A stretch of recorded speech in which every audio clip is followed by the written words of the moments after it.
Sports reports, no gimmicks, no clowns. 2-5, Mr. Logical, we run this town. Real talk only, no chasing, no doubt. From the east to the west, it's the order we shout.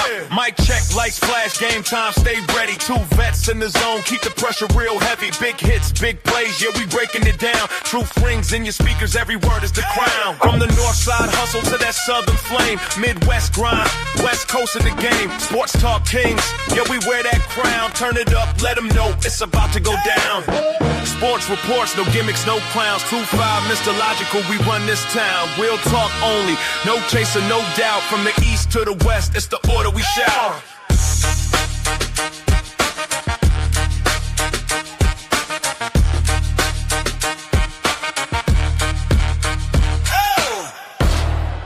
It's about to go down. Yes. You are now listening to the sounds of Sports Reports' Order. And not only are you listening to the sounds of Sports Reports' Order, you're listening to the sounds of Sports Reports' Order for the 300th time. Ha ha. Big old 300 in the building. Congratulations, Mike. Yes, sir. Right back at you. He is Mr. Logical. I am 2-5. We got a lot for you tonight. NBA All-Star games. You know, we got to talk about these referees and ejections, ticket prices, sending people homeless. And then, of course, we're going to finish it off with Sacramento State and what the hell are they thinking? But, Mr. Logical, so short and plain, is the All-Star game fixed?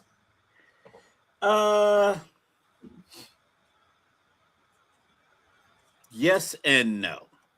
I like that KD called out I don't want to say the hypocrisy, but the lack of focus on everybody's contributions to this group project and the reliance on one particular demographic to be the ones that have to carry this whole process. Meanwhile, everybody else is getting elevated levels of credit for their participation in the league. So the European players get a lot of credit for making the league global. And Jokic said it himself a couple years ago in the All-Star game. He's like, yeah, the way I play doesn't fit the All-Star game. He was like, I don't dunk, I don't run. Like, it was like, I don't have an All-Star game kind of flair. Like, paraphrasing. That's because he's selfish. He passes run fast. He passes great enough for the All-Star game to set people up. Yeah, but he doesn't like run and dunk. He's not like, it's not up and down. Like the pace is up and down. There's one shot. There's no box out. It's a rebound. He's in a room full of Michael Jordans. Somebody got to be Magic Johnson. Yeah, but Magic Johnson is part of the show. Magic Johnson, he might not have been the fastest guy, but he liked being. He like if he could play the game in a mink coat, he would have. If he could have played with a mink coat with 32 on the back and Lakers, he would have played the game that way. A lot like Joe Namath and that kind of flash. So I like the format. I think it being butted up against the Olympics was kind of, I won't say problematic, but it was definitely difficult. It being on the West Coast, and we'll get to the tickets and the tennis and after that. But I was thinking about something earlier, and this is something that I try to make logical comparisons so people who don't even listen to sports can understand what I mean. The NFL and the way they utilize the star power of their players and the star powers of their coaches, and even the star power of their biggest pundits. Your Tom Brady's, your John Madden's, Pat Summerall's, Troy Aikman, Joe Buck. Like these guys are in the Hall of Fame. Like the way the NFL highlights their past players, their current players, and even the coverage that they make sure that college players get. They put college games on NFL fields, and it's like a big deal, So they kind of cultivate their brand, whereas the NBA doesn't. The NBA is like that married couple, and all of their business all the time, and it's always a problem to the point where it's like you're picking people you want to go on vacation with, and you don't pick that couple because it's always problems from inside that get addressed all the time, and they're just constantly bringing it up. So either people always asking Adam Silver about tanking, the draft, the All-Star game, and he always gives an answer to make it seem as if the players aren't doing their part. A lot like if you ask a husband, you hanging out, y'all playing basketball. It's like, man, what's going on with the wife? Oh, man, all she do is go to work and complain. Okay, well, she go to work. We don't need to know all that other stuff. Y'all having a good time? Oh, yeah, we just moved to this new house. It's cool. That's how the NFL treats it. The Bad Bunny halftime show was like a controversial piece. And the NFL was like, no, it isn't. What do you think of the turning? Like, no one asked Roger Goodell what he thought about the Turning Point halftime show because they knew he didn't give a shit. He's like, I don't care. This is Super Bowl. This is NFL. We are creme de la creme around here. Our marriage is good. The marriage between the owners and the players in the NFL from the outside looking in is good. Guys, the salary cap's going up. Guys getting time off. People getting these bonuses. But the NBA, every single time they get opportunity to include the players, talk about the other players. I think Kevin Durant calling out Jokic and Doncic, I get what he was trying to do, but he didn't have to call those two guys out by name because he's on the team with LeBron James in his All-Star game. But LeBron has to go back and be on the team with Luka. KD is your boy. How you let your boy call me out at a press conference where I had nothing to do with it? That's what the NBA does. The NBA constantly creates this dramatic turmoil, husband-wife conversation where the NBA is like, listen, man, we keeping everything in-house. We're not answering no questions. We're not bringing this up. We addressed it in-house. This was silently signed, NDAs, everything else. I think the NBA, the way they treat their quote-unquote problems is part of the reason why things get asked to Adam Silver at the rate that they do. So make sure y'all liking and subscribing out there with your liquid deaths. So, as always, two sides of a coin. Correct. The All-Star game was very enjoyable. It's not what I want. It's not what I want. So like I just want regular East-West. Like, I don't really care about All-Star games in that way. Like, I don't watch the Olympics.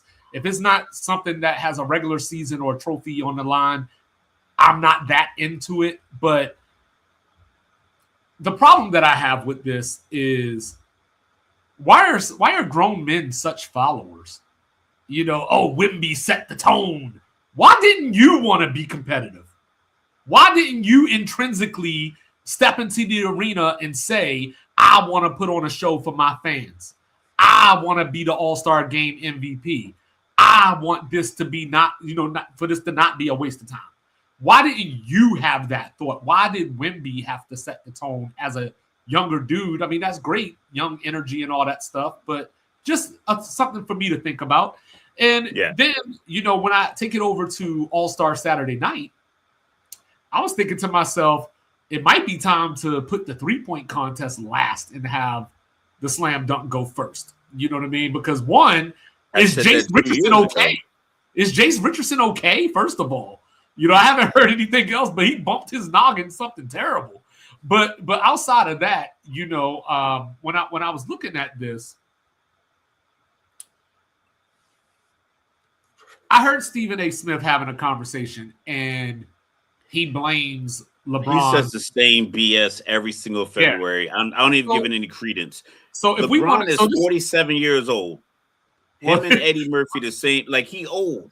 It's not his fault. Like, there's been plenty of superstars that could have been like. I mean, I hate to cut you off, but like, he's literally said that for like 8 years. Like, that same point, and it's like you don't get a. It's not like you're getting more evidence to continue to blame LeBron. It's like other guys who jump really high and get paid max contracts and who are superstars and have won championships have been in the league the same amount of time LeBron's been in the league for 24 years. There's been other people, 23, 24 years. There's been other people that could have taken that mantle, but it seems like in order to get us to talk about him, because I don't even watch the show, I just saw that clip, like, he continually blames LeBron every single year, but then won't give him any credit for like his impact and be like, oh, there's no one close to Jordan. But yet every single time something doesn't go right in this current era of basketball, it all lays at the feet and on the shoulders of one man. So like, what is it? You can't have it both ways. He can't be less impactful than Steph Curry on this current regime and have nowhere near the impact of Jordan. But yet every time something doesn't go right, it's his fault. That's my rant. Yeah, so I was going to say, I blame Ant. I blame SGA because it's too late for LeBron to join the dunk contest anyway. So at this point, someone else needs to take that mantle. So I blame fans. I blame agents. There's some of that competitive fire that I was talking about, right? Wemby setting the tone. Why aren't you setting the tone? You got shoe deals to whoever. You got shoe deals.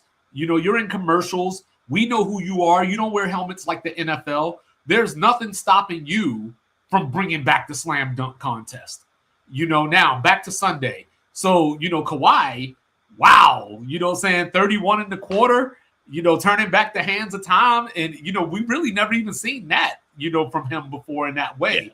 But so what I didn't like about it is something that just applies to this year, because by the time we got to the last game, those old heads were smoked, man. They had played 3 games in a row.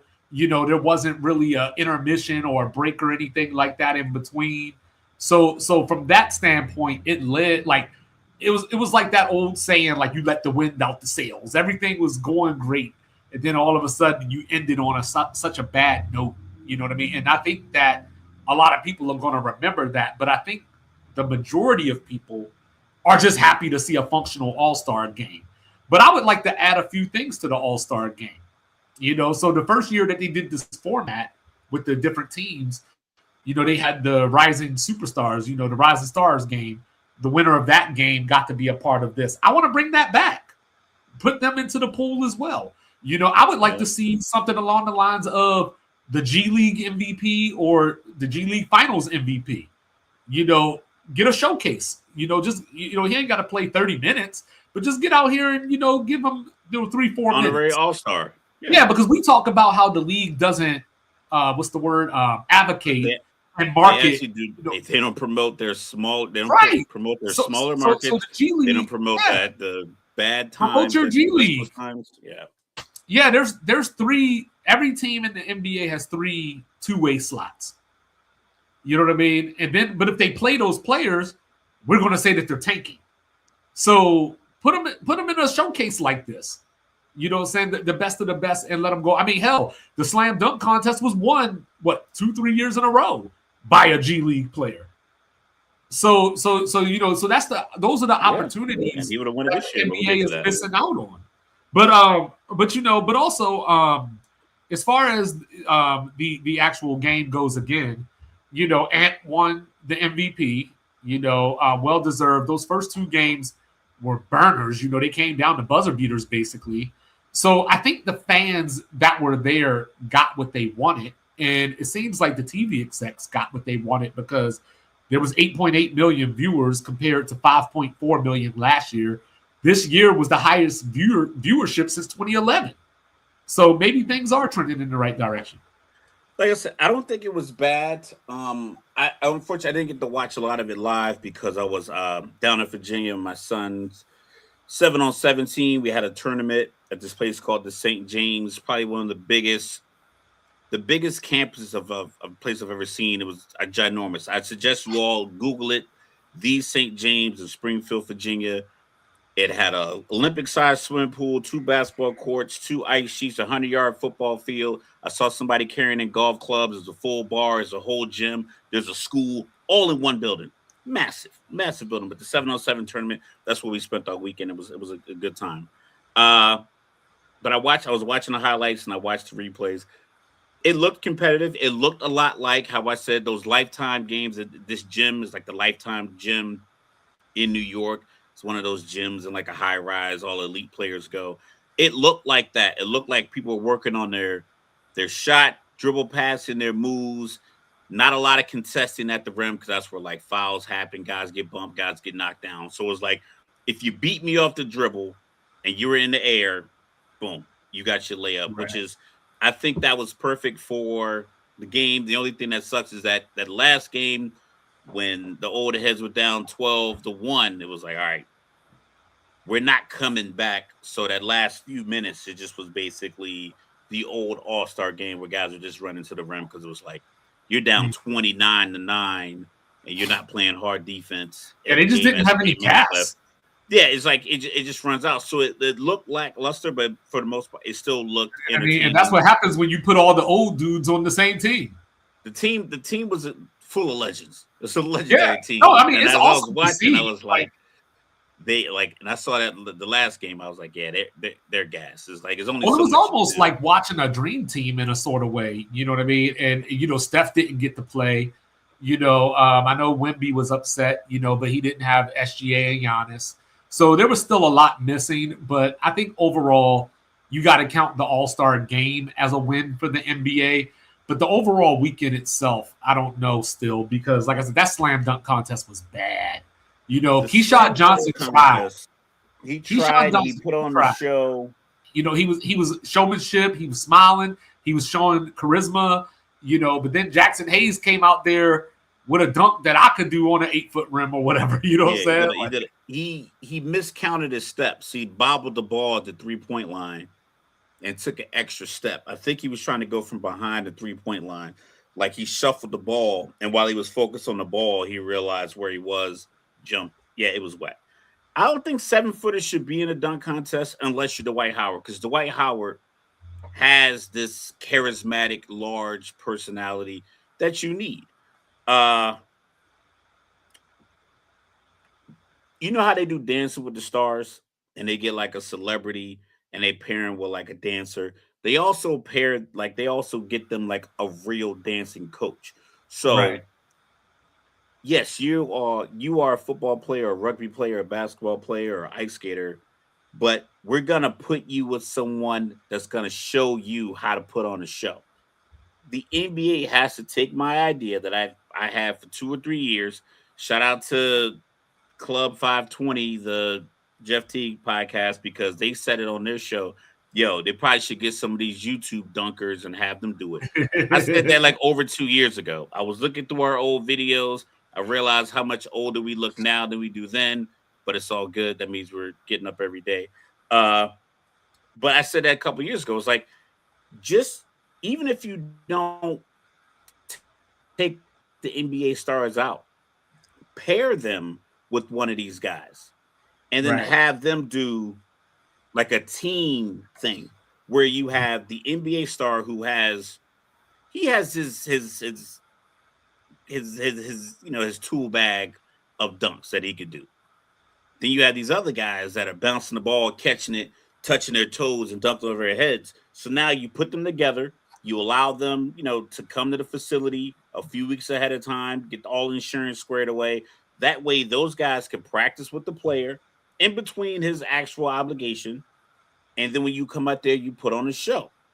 Because Dancing with the Stars, if you just put the athlete with the dancer and no coach, the dancer might be able to show you little, but it's like you still need the NBA, you still need the player to put on the show as well. So, but with the dunk contest, that guy can teach you how to do the bounce. Like I saw a dunk, this guy. Did you see Matt McClung's video? Yeah, his video where he like touched his toes and dunked it, or like he snatched the ball in the air, or like the dude. I saw one. He had one where the dude was bounced over the rim, and he went under the rim and hit it in with his backhand. I saw one. He jumped. The dude bounced the ball from behind him. It went under his feet. He caught it and dunked it over his head. So you give a guy, a few weekends with one of these YouTube dunkers and then pair them together and put the YouTube dunker on TV. He's going to do something crazy that's going to get the fans excited. And you build it up weeks before. You have that guy maybe come to one of the games and do like something where he does a dunk at halftime, like one of his regular dunks that he's been doing for years that are better than the slam dunk contest dunks. It's like you got to build it up. The NFL has a flag football game for their Pro Bowl. No one complains about it. Like no one's asking Roger Goodell. I don't think anybody's watching it. But the NFL is still putting it on. They're putting it on a great location. They're making sure the whole weekend they get all the same influences out there. It's like they just do a better job of cultivating like their granted, their game is, after that's the Super Bowl. Right. But they still do a great job of putting on their all-star game and their all-star week. I just think the NBA can just take a couple of pointers from not just say, hey, players, make it entertaining for the fans. It's like, listen, you guys have all the checkbooks. You can go make this deal happen. The players can't make the deal to make the ticket prices cheaper, and we'll talk about that. They can't make the deal to get better time slot. They don't create the format. You guys do. So it's incumbent upon you as the shot callers and decision makers and check writers to come up with the format that works for your entertainment company. Did you see the AZ of the NBA? Who's that? Dame Lillard.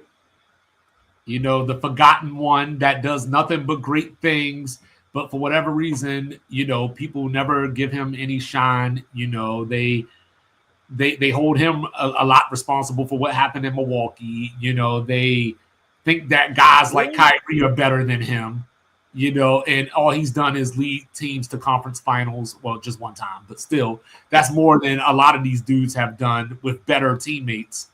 You know, but I think that's a byproduct. Yeah, he appeared on the show, but I think that's a byproduct of the championship or nothing matters. Or the fact that he played NBA. in Portland most of his career and the NBA wasn't marketing them. That's part of it, but he was always very good. It's just that he wasn't in the big games in May as often as you need. Because Steph was in the big games starting the month of May. Like he was in those games, same time zone, but he just was in those games a little bit more often than Dame. And then it started getting to the point because like at first it was a small guard, couldn't do anything, but everybody isn't supposed to come out here and compete for 4 or 5 champions. Everyone doesn't make the finals 3, 4, 5, 6 times in their career.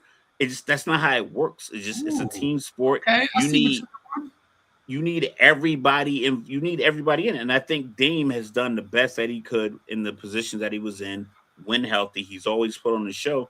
But everybody can't make the championship rounds. Granted, everyone shouldn't just get credit for making it. But it's like you play the game. You show your impact. You hit your scores. You hit your moments. Dame has 2 walk-off series-ending shots. Guys don't just have those. And the one he hit, it was from like 38 feet. Yeah.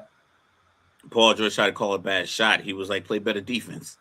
Yeah. But it's like, so like and then he comes out and like I said, he performs at the, off an Achilles tear.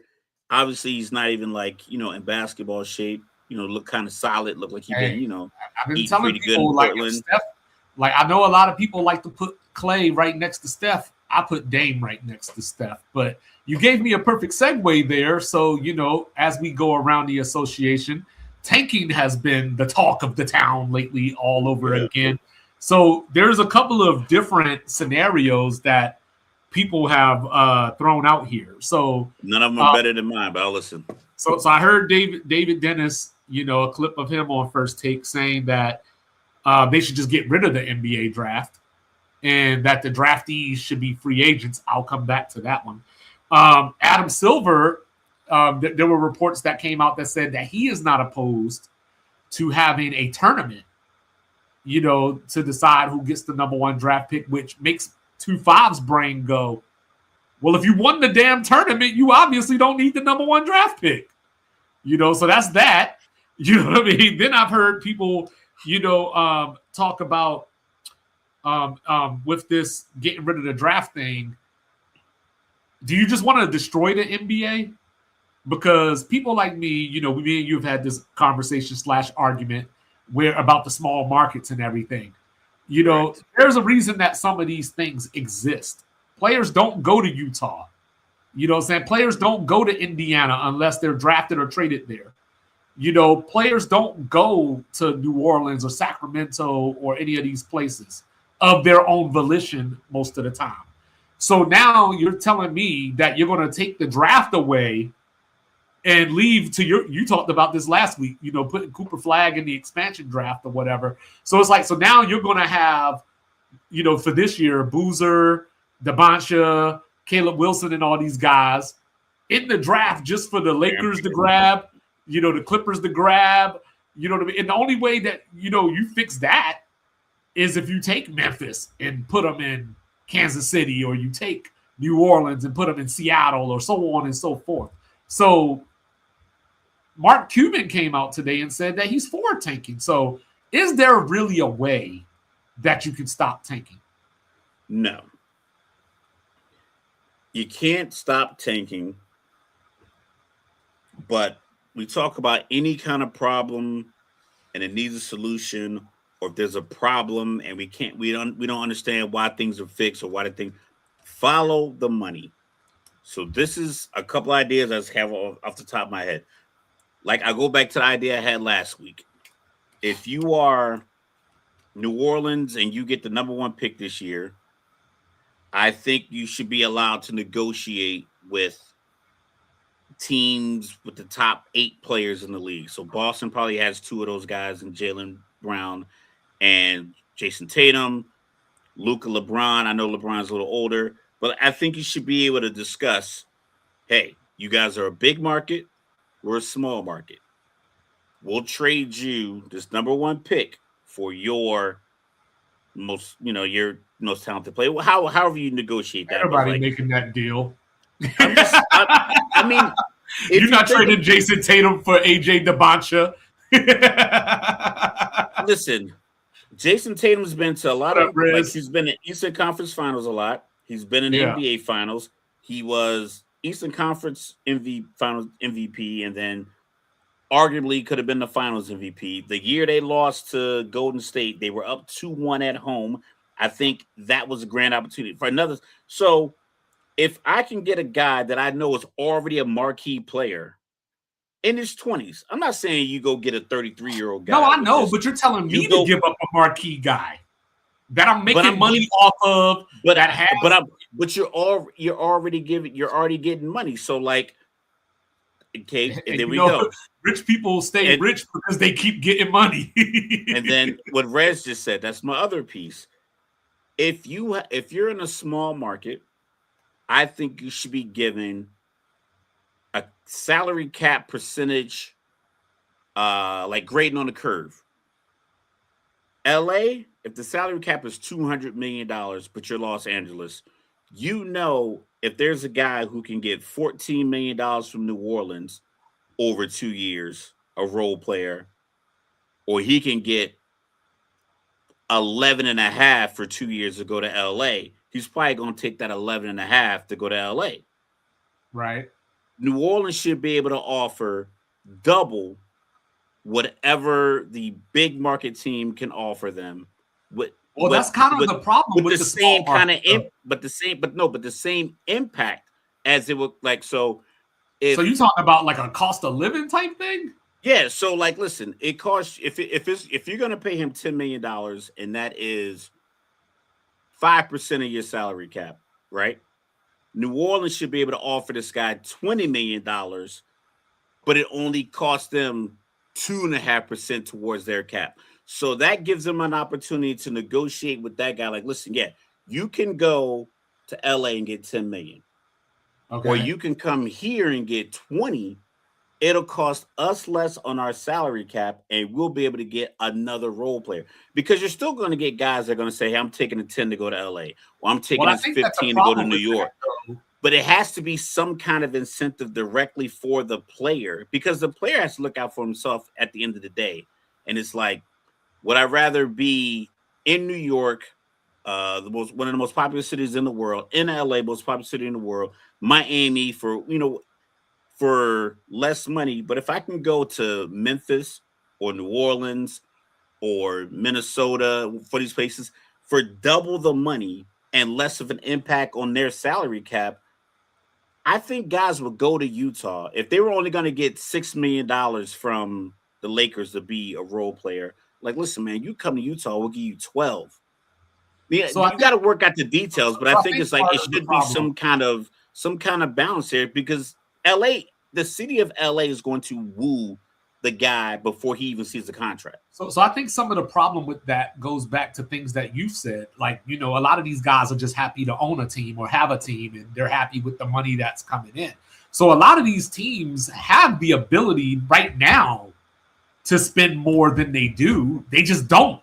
You know what I mean? And of course, some of that is luxury tax and all that kind of stuff too. That that's you don't what I'm have saying. the So money like that LA has. you make it fit whatever you make it fit them financially. But it's not like OKC let SGA walk when it was time to pay him, or it's not like these teams are just letting their star player walk away. I'm not talking about the stars. The problem comes when because they can't fill out their teams. Like if the star is going to go, that's exactly it. Yes. Yeah. If the star is going to go, you probably can trade and get a lot of assets. Talk about OKC. Paul George, Kawhi wanted Paul George in LA. LA gave up a lot of capital to include SGA and some other players and some other draft picks to get him. I'm talking about filling out your team with the guys that are going to get. Jackson Hayes gets $1.8 million or something like that from LA. Tell him he can get $5 million to come off the bench in Orlando. But that's the problem. Nobody's paying him $5 million because he sucks. But that's the thing. If he could get 1.8, a 7-footer that can run would help a team that relies on their 7-footer in their starting offense, like Houston has Şengün, and Steven Adams never much of an offensive threat. But if you can bring in Jackson Hayes, another athletic big, but yeah.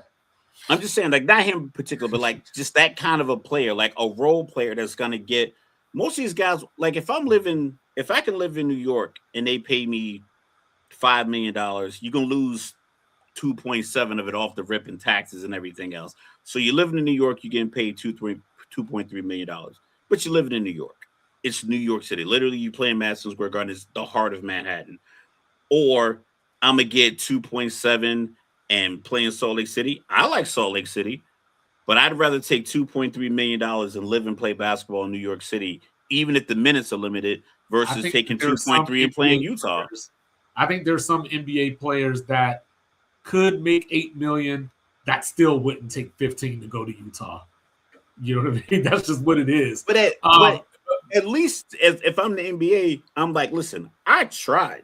Like I'm trying to funnel like the way it with the current guys, how your team can offer you an extra year on your extension. Then another team, if I'm the Lakers or I'm the Knicks and I want SGA and he's on the team and he's like, yo, we'll give you 5 years, $250 to come to New York. But the NBA is like, no, you can only offer him 4 because he's with OKC. OKC is the only team that can offer him 5. That's an advantage you give the OKC because it's the team. Just building that same kind of advantage for a small market team. Guys still can leave. A guy can say, listen, that's cool. I appreciate your 5 years, 50 a year for 5 years, but I'd rather take. But that's why that rule was 50 million for 4. Yeah, but because of people like Anthony Davis.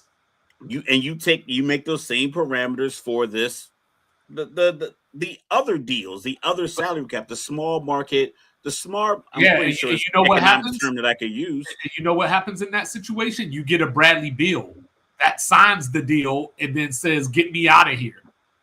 Well, obviously, like you're writing a contract, you got to put stipulations, and I would get rid of the no trade clause. I would fine you for going to public demanding the trade before your contract out, whatever the case may be, however you want to handle that piece. But as far as the NBA, and the NBA is saying, hey, it's like if my kids wanted to go grocery shopping and I'm like, all right, cool. Here's $300 to go get food.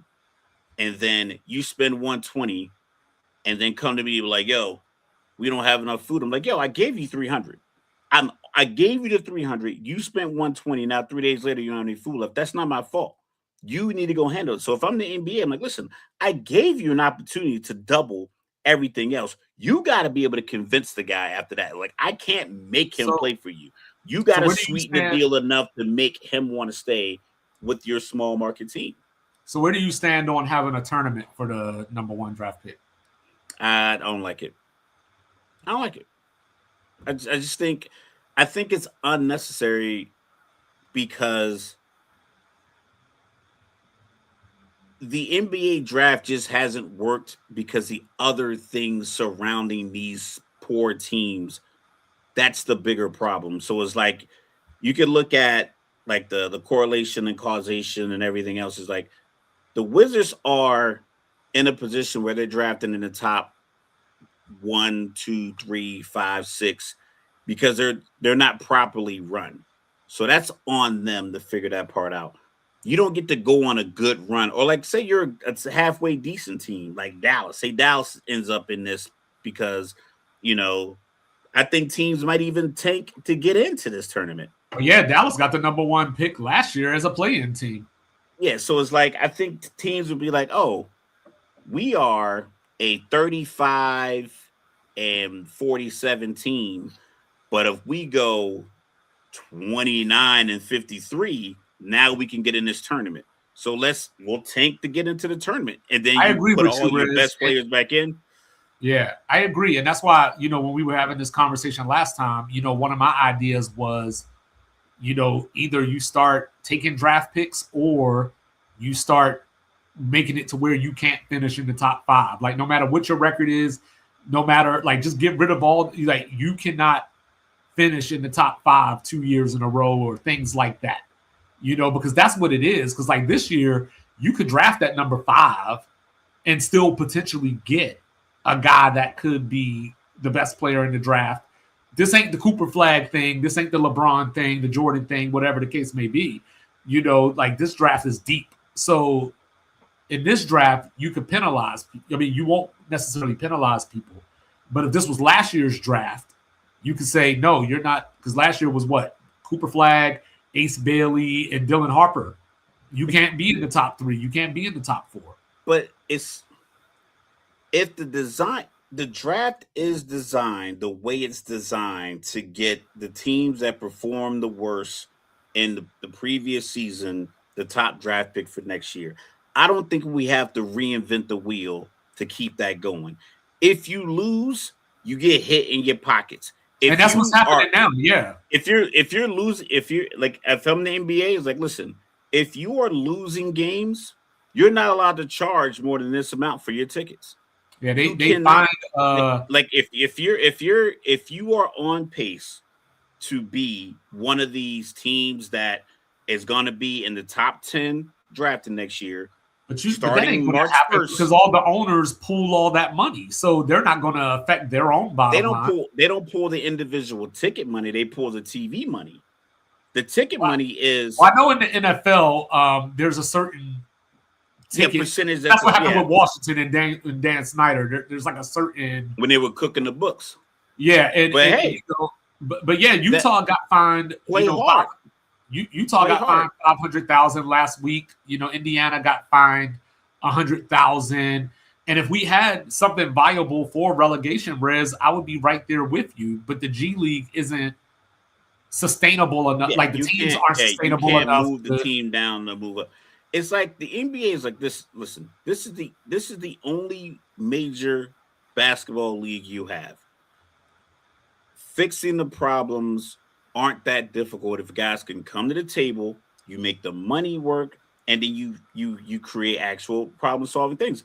Like I said, I think you should be able to negotiate. If you get the top pick, maybe you trade it away. Maybe that's not a great idea, but I think you still need the opportunity to just put the ping pong balls up. They made it to where just because you have the worst record, you're not guaranteed to get the top pick. So that in of itself should be the remedy for tanking because it's not a guarantee. The Raiders got the number 1 pick, and it was guaranteed that when they put Kenny Pickett out there, that they weren't going to win any games and they were going to get the number 1 pick. You think the Philadelphia Eagles and the Eagles organization give a damn that the Raiders are going to get the number 1 pick? You think the Philly fans care about the Raiders thinking? The NFL's a little different because there's so many positions that it's more need dependent. So like in the NBA, you'll draft Cooper Flag whether you got somebody at that position or not. In the NFL, you have like I didn't get the quarterback at number 1, But down here at number 9, this defensive lineman that I got going to be the cornerstone of my defense for 12 years. The NBA doesn't work like that. You still got to get a good coach and a good organization, a good program, and turn it around. The NBA needs to do a better job of either working with the colleges and develop their plans, or just live with the fact that some of these teams are going to suck. Some of these owners are going to suck. Oh, yeah, somebody has to be at the bottom. But there's also... it's like the Indiana Pacers were in the NBA Finals Game 7 last year. I also say have a bad year. I also say start taking teams from people. I don't think you're I can prove that you've been taking for 5 years, like the Pistons. What does that improve? Years ago, but what does that improve? It deters the next. You got to create the baseline to deter the follower. So you know what I mean. So you got I don't think the tanking is the detriment of the NBA. I don't think that problem is as big as a problem as people make it, because the teams that are losing when they're 0-0, first game of the season, the teams that lose they start the season 2-12, they're no longer relevant. So them tanking is a problem that you don't care about. You as a fan, if you're not a fan of the Jazz, you do not care that they took their starters out against the Raptors. You just simply don't care. It's just the conversation about tanking. The conversation about tanking make it seem like, but those bottom teams are going to be there no matter if they played everybody as hard as they could because they fire the coach. Your ticket topic. Well, that's different. The ticket is like, because if you don't perform, I'm not paying $1,000 for your scoreboard. Yeah, but they're still charging it, and people are still going. Then people have the choice to not go. I don't think we have to reinvent everything because something isn't going the way. If tanking is that big of a deal, well, no, we talked about this rule you can put in place. We talked about this. Solid rule. Come on in then. You know what I'm saying? No, we talked about this last week, right? Like, the Kings are just bad. The Pelicans are just bad. Real quick, let me respond to Rez real quick. I'm not riding for the losers. I'm just saying some of these teams are going to lose because they make poor decisions from the front office to the players to the contracts. Some of it is not even tanking. Some of it is just poor management. Some of it is injuries. A lot of it is just you aren't good enough to compete with the teams that you're playing against. And I'm saying replace the management. Well, yeah. You're going to have to fire these guys. The owners who own the team. That's what I'm advocating for. You can't get rid of the owner. The owner has to make smart business decisions and get his players in there. But I don't think the whole league needs a new rule to avoid a team getting the number 1 pick, considering who's the last number 1 pick that really came in and transformed that organization in the NBA. Like realistically, that's a bit of a loaded question, because if you're talking about who came in year 1 and did something, then yeah, there's probably something to that. But look at the Spurs right now. You know what I'm saying? Like, people picking the Spurs to go to the finals. But they got 4 guys that are going to win Rookie of the Row. But it's only one of them that's on that level. But look at other teams. Another team would have a guy that they drafted in the top 3 or in their first round or with their first pick, and they'll trade him away in 2 years. Jared McCain plays in OKC. He was the first pick for Philly. Yeah, Jared McCain ain't no Wemby. I'm just saying, like, I don't think teams, the Spurs are a good run organization. Hence why they have a guy who is a 4th year in a row for them to get Rookie of the Year, and they turn it around. But they don't give up on their players. They don't just fire coaches willy-nilly. They don't just fire GMs willy-nilly. They don't bring in Doc Rivers in the middle out of nowhere to be a consultant, then to bring him to the bench. These are just poor decision-making. It's not the tanking that's causing the NBA's problems for these bad teams. It's the mismanagement. The Brooklyn Nets had KD and Kyrie and botched it all up going to get James Harden, and then lost all of them and won nothing out of it, because they were poorly managed. That's nothing to do with tanking. Tanking's not the problem. It's injury, but they trade away a bunch of people to get James Harden. So you lack depth. If you have people in position, like the guys already on the team, so when Kyrie goes down, you have a guy there, but you trade away 4 guys to get James Harden, and then they you both know go what down. would have happened? They would have lost, and people would have said, "See, KD can't win without help." But speaking of KD, it looks like he's playing on these phones again, Mr. Logical. I Looks heard like they about some of these investigating burners. him. He said he wasn't gonna get rid of the burner accounts. He said it like he said it when he first got caught. He was like, "I'm still gonna keep him." He's like, "I like it." He's like, "I like basketball." He needs another hobby. I know he loves basketball and he just wants the ball, but it's like you might need to I don't know how much longer he's gonna be balling. Just put the phone down. Yeah, like I think that it's just one of those things, that I just don't think that tanking is. Well, if you go top 5 problems with top 5 concerns with the NBA, I don't think tanking is above 5. Okay. Because the 14 teams that they put in the lottery, Cooper Flag went to Dallas.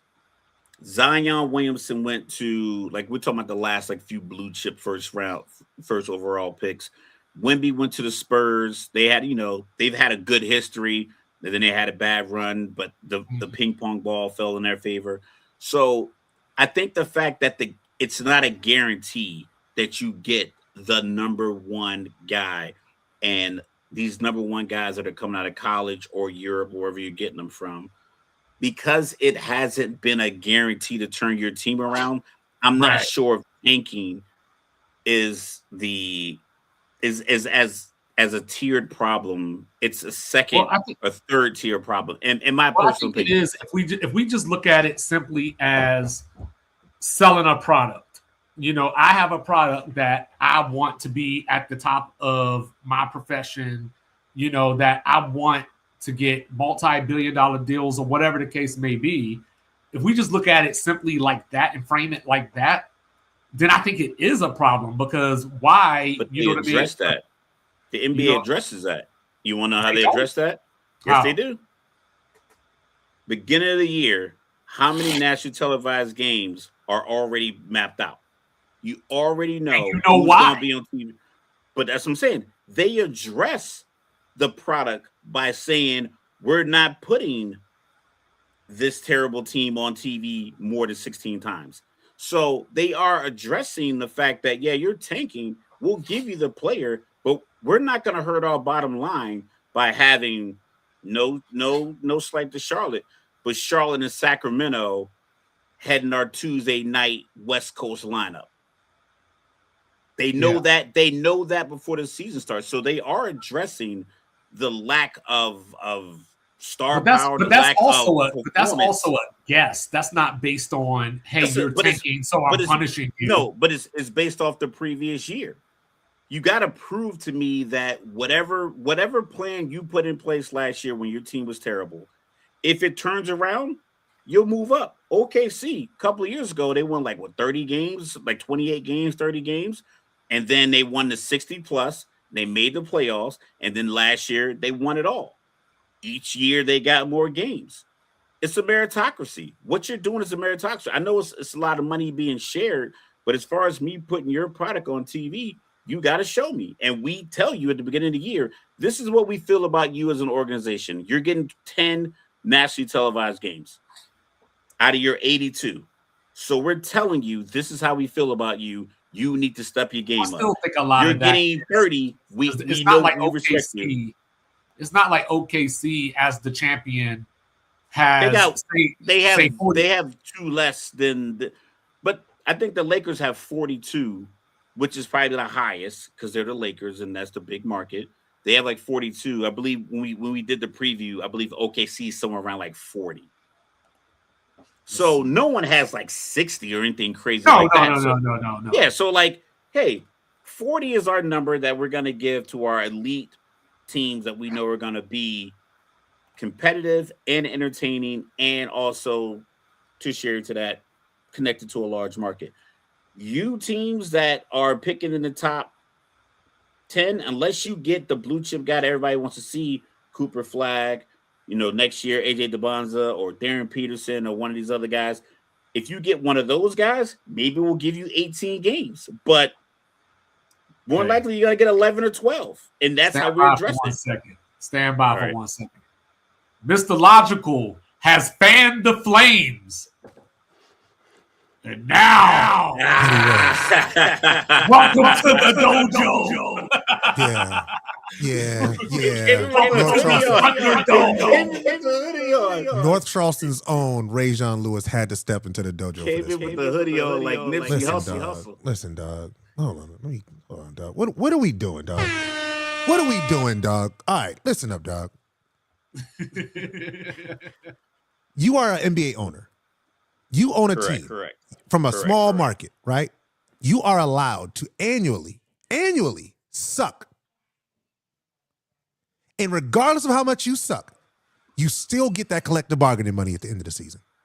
That's it's called collective bargaining. It don't matter what you do, right? That's what it is. So you can be Utah, who has never won a championship, cannot draw players. But I get it. Cannot draw players. You're not a free agency destination, and you still get to keep your place in the league. Oh, you play less games on TV. Who cares about that? How much more do they get paid for playing on TV versus not playing on TV? I'm not sure if the money's different. It's not money. It's not different at all. No, it's all in that same. Hold on, we got a lot of back. Oh, I'm sorry. I got you. Yeah. So it is not the NBA's individual responsibility to make Utah a good basketball.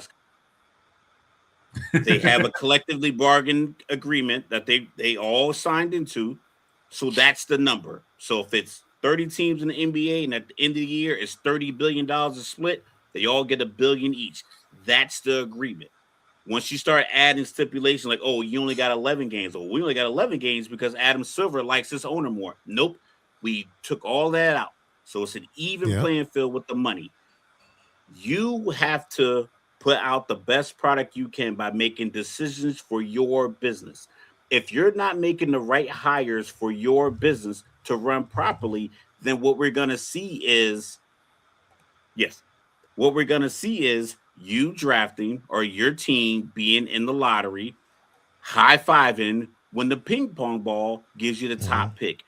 That's what you're going to get. That's what your effort and your expertise and your ability to hire people as an owner has done for your organization. The Knicks, the Cavaliers, the Clippers, the owner of this team, all these guys that have done their part to make sure their team is in the best possible position to be one of the final four teams competing in their conference championships, and then the last two competing for the NBA championship. They did everything they could. If you're going to get the top draft pick, that's fine. We'll give you that. You still have to figure out how to operate your organization. And a lot of them don't. And that's why a lot of these teams have been bad for so many years. They give out bad contracts, which is not the NBA doesn't tell you to sign. Like Josh Giddey just got 125, 160 million or something like that recently, like a nice little extension. To run wind sprints. They did. The NBA didn't say, hey, you got to pay Josh this money. Oh, the NBA did, though. The NBA, they have a minimum salary cap. They have a minimum amount you can pay a player based on how long they've been in the league. That's the NBA. That's the Players Association collective bargaining. Yes, but you could have let Josh Giddey go. You could have traded him. You could have traded him if you felt like he wasn't worth this money. But instead, you kept him, gave him the money. So if it doesn't work out, it is not the collective bargaining's problem that Josh Giddey didn't turn into a 27-7-7 guy. No, it's not. That you want him to. But it is the league's fault that regardless of how inept you are as a franchise, regardless of how terrible you are at hiring coaches or executives, you still maintain your spot. You should have to maintain your spot. I looked up the rules for relegation in soccer, right? So the way relegation works in soccer, it's a merit-based system where the lowest performing teams at the end of the season are demoted to a lower division for the following year, typically replaced by top teams from that lower tier. Cool. If you created how many tiers in European soccer? It's like 19. It's cool. That create Guess what? We don't And have guess the what? 19 tiers. Create. We don't have No. We don't need 19. Create 3. How we gonna create 3 when we can't maintain the 1 because with no all the one is money going to the 1? Right. Wait. Because nobody's watching the NBA right now. And you have a problem that you need to solve. The problem is that of the 32 teams that are in the league, only 14 are interesting at all. 30 NBA teams. Less than half are interesting. And less than half are interesting because you're rewarded for being a loser. So if you are you're a not being continual rewarded, loser, though. That's they what I'm saying. if you're the worst team in the league, you got the highest chance to win to get the top pick of the draft. In the top pick of the draft is 19 out of college. He has to compete with 27-year-old this, 30-year-old this guy. There's no guarantee that guy's actually going to change your franchise. It just doesn't exist. So your reward is another gamble and more hope. That's your reward. Your reward is hope. You're rewarded hope is with substantial. You're rewarded with collecting bargaining money. That's a collective bargain. That has nothing to do with performance. That's access to the company. You're already under the NBA umbrella. That's your access. If we, the three of us had a podcast and we negotiated a deal with Spotify, and Spotify said, you guys are going to get $3 million and you guys are going to get $1 million each. If you are smarter than me and you're more articulate, that doesn't mean I don't get my $1 million that we negotiated on. We negotiated on that I get $1 million. But we're not. But wait. No, I'm gonna stop right there because in your situation, we're not individual entities. We are one entity. We are still individuals. No. We're individuals, just like an NBA team is an NBA team. They're one team.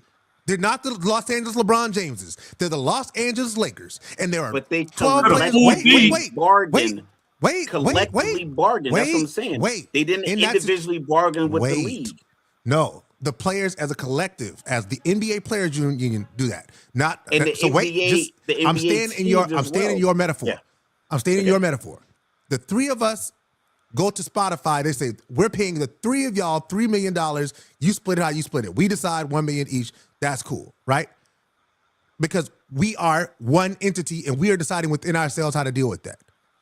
The different kind of thing would be we as a pod join Spotify and then the Joe Rogan podcast join and then the Joe Budden podcast join and then these other podcasts, Caller Daddy joins and then they look at us and they say, oh, we realize that all of y'all aren't interesting. We're not making money on all of y'all. So what we're going to do is you guys who have the least amount of followers and make the least amount of money, you're not as successful as these other podcasts, get out of here. Cool. I understand that. Now, stay in that metaphor. If we join with Joe Budden and Joe Rogan and everybody else, and then they negotiated a deal that said, Sports Reports is ordered, Joe Rogan, Joe Budden get the same thing. We're a package deal. Get the same thing. We get the same thing. We're a package deal. So the NBA has negotiated with the Utah Jazz, Orlando Magic, New York Knicks, Los Angeles Clippers, and Lakers, and everybody else in between that we get the same thing. We pay our players the same thing. It is up to you to make sure you manage your team properly. So tanking is not the problem because if it's a problem, but you're going to if you're poorly run, if you're a good organization, you're not going to just be like, you know what? If you're the Knicks, the Knicks, all their players collectively will make them a good team at the end of the year. 47, 48 wins, somewhere in that range. They can almost book it, 50 wins. If they said, I'm not playing Cat or Jalen Brunson for 3 weeks because we want to get a guy, then that's a problem. But if you're the Orlando, let's see, one of these teams that had like 14 wins, like the Wizards, and you have injured guys or guys that just are underperforming or guys that the scouts told you are going to be better and they're not better, it's like, okay, well, what do I have? I play everybody and we're probably going to lose anyway. I can play these guys as hard as they want. They won't beat the Rockets. I can play these guys as hard as they want. They won't beat the Raptors. I can play these guys. But that's where the problem comes in. The problem comes in is like with Utah. Let's use Utah as that example. Yeah. You know what I'm saying? Yes, Utah. That was egregious. But that's not going to benefit them. Utah had a 17-point lead in the game and took 3 of their starters out for no reason at all. It didn't play them in the whole fourth quarter. Yeah. And and they got fined for it. But like logical, that's not. There's how many games? 82 times 30, whatever that number is plenty of games. That one game is not going to help Utah turn around their organization. No, but you have to react to the one game when it happens. You can't just be like, I'm gonna wait for this to happen 6 times, and then they find them. Like, they have just nip it in the bud when it happens, and that's the problem. Is that the NBA never nipped it in the bud in the first place? Wait, Mike, a punishment in place. Logical, not lethal. Sorry, logical. Do you think a team is more or less likely to do what Utah did if they thought being a terrible team would get them pulled from the league? More or less likely. Getting pulled from the league? If being a terrible team over a long portion of time. If there was levels of the league where they could actually get pulled and that was an actual tangible threat, probably not. But that doesn't exist. So we can't create a hypothetical league I'm not without hypothetically. the players. I'm not hypothetically. What are you going to create? I'm saying this needs to happen. How? I'm saying this makes the league better. Well, people of your ilk, how does it happen? Like this is the most talented league. There's so many talented players. Then where they at? Where is the viewership going to come from? If you're telling me, which I don't, without the numbers, if you're telling me no one's watching the NBA, how are they going to, comparatively? How are they going to create a secondary league that's formidable enough to where that league gets enough quality players to where even the bottom team of the NBA gets relegated and the top team of this second tiered league moves up and does any better than the Utah. If the Utah Jazz are 30 of 30 and the 28th, 29th, and 30th team gets relegated to NBA 2 and they bring up the top 3 teams, what players are going to be on these teams that are going to increase the chances of 27, 28 of being better than the teams that got relegated without the pipeline program, without the athletes? I don't know if you can see my fingers. So I'm going to just hold it closer to my face. So it would, because you would create a system where now everybody is playing as hard as they can all the time. That makes the NBA. Where are you going to get the players? No. I understand the system you're talking about the NBA. You still have the college system. Where are those players? I got you. You still have the college system, right? A player can go from one team to another team when there's relegation. In the Premier League, a player can leave a team in a lower league and go to a team in a higher league. They loan players. They have transfers. They have these things. Yeah. It's built into the system. But they also built that system from the ground up. They find their players at 6 years old and they send them to camps. So Manchester City has a 6-year-old program. Like they have 6-year-olds in their soccer program. I think you're answering your own question. Okay.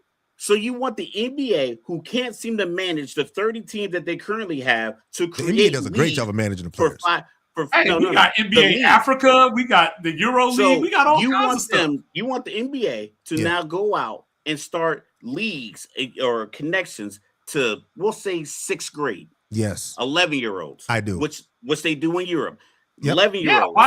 Yeah, why not? Baseball has initiatives to go into certain areas. This is what I want.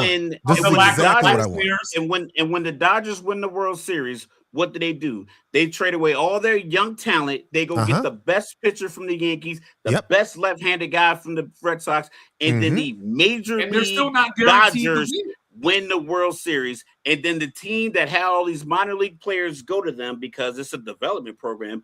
They don't get to the World Series anytime soon. I think the Kansas City Royals probably the last thing that did it.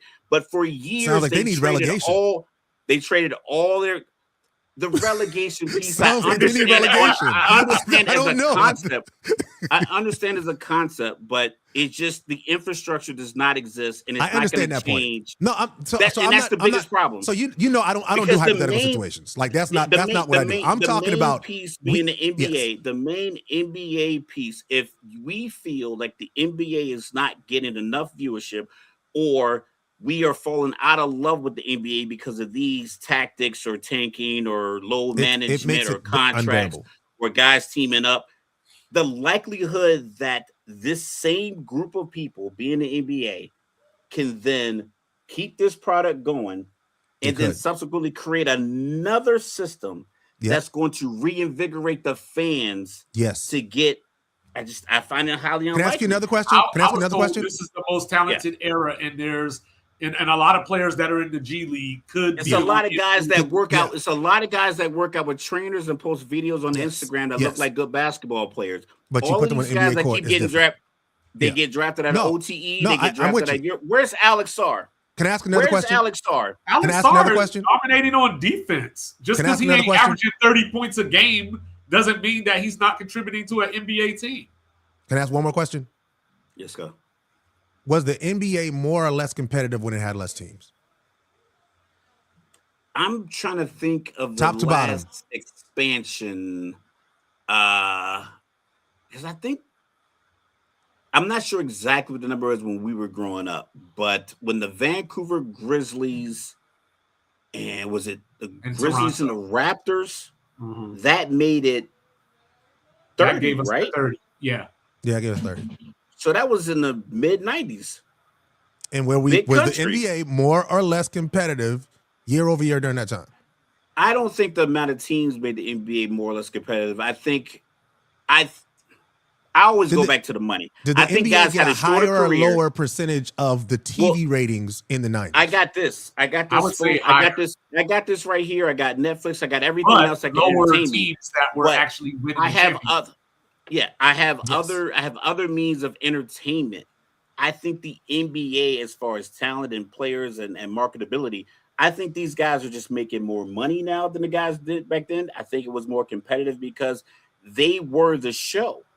At 7:30 on Tuesday, if the NBA was on, remember the NBA used to come on right after Saturday morning cartoons. Yeah, I remember. Back in the day. I used to watch Inside the NBA with Ahmad Rashad. Yeah, Ahmad Rashad, and then, the games would come on right after that. Allen Iverson playing the game at 1 o'clock. He'd been out the club all night long. They don't even do that anymore because they know they can't keep our attention. No, they actually do. NBC brought it back. NBC brought back the Saturday afternoon games. Like that's a thing now. Yeah, I'm just saying. Like they don't advertise it well. Well, that's what I'm saying. It's like that's actually an interesting. That's an interesting conversation. We have so many different means of entertainment. I agree. And the money that these owners made, and you said the collective bargaining, the money's coming in. The players are getting regardless. That's why guys need fear. You seen that picture of the dude wearing the neck brace, like the half neck brace for the Celtics, and he had and he was in the game. These guys are not playing with a sprained toe. You have kids, right? You have kids, right? Absolutely, yeah. You ever threaten your kids to kick them out the house? Nah. I don't. Oh, we just lie on these podcasts, Max. We just lie. Never threaten your kids to kick you out the house. All right. So I have. All right. Hey, 2-5. You ever threaten to kick your kids out the house? No. Jesus, just me then. All right, cool. Yeah. So we do this because you need to understand that there's an option of you losing this opportunity. Right. You have that little bit of fear. Well, it's like when you're at the amusement park and the mom is like, "You keep acting up, and we're going to go home." We're going to get out of here.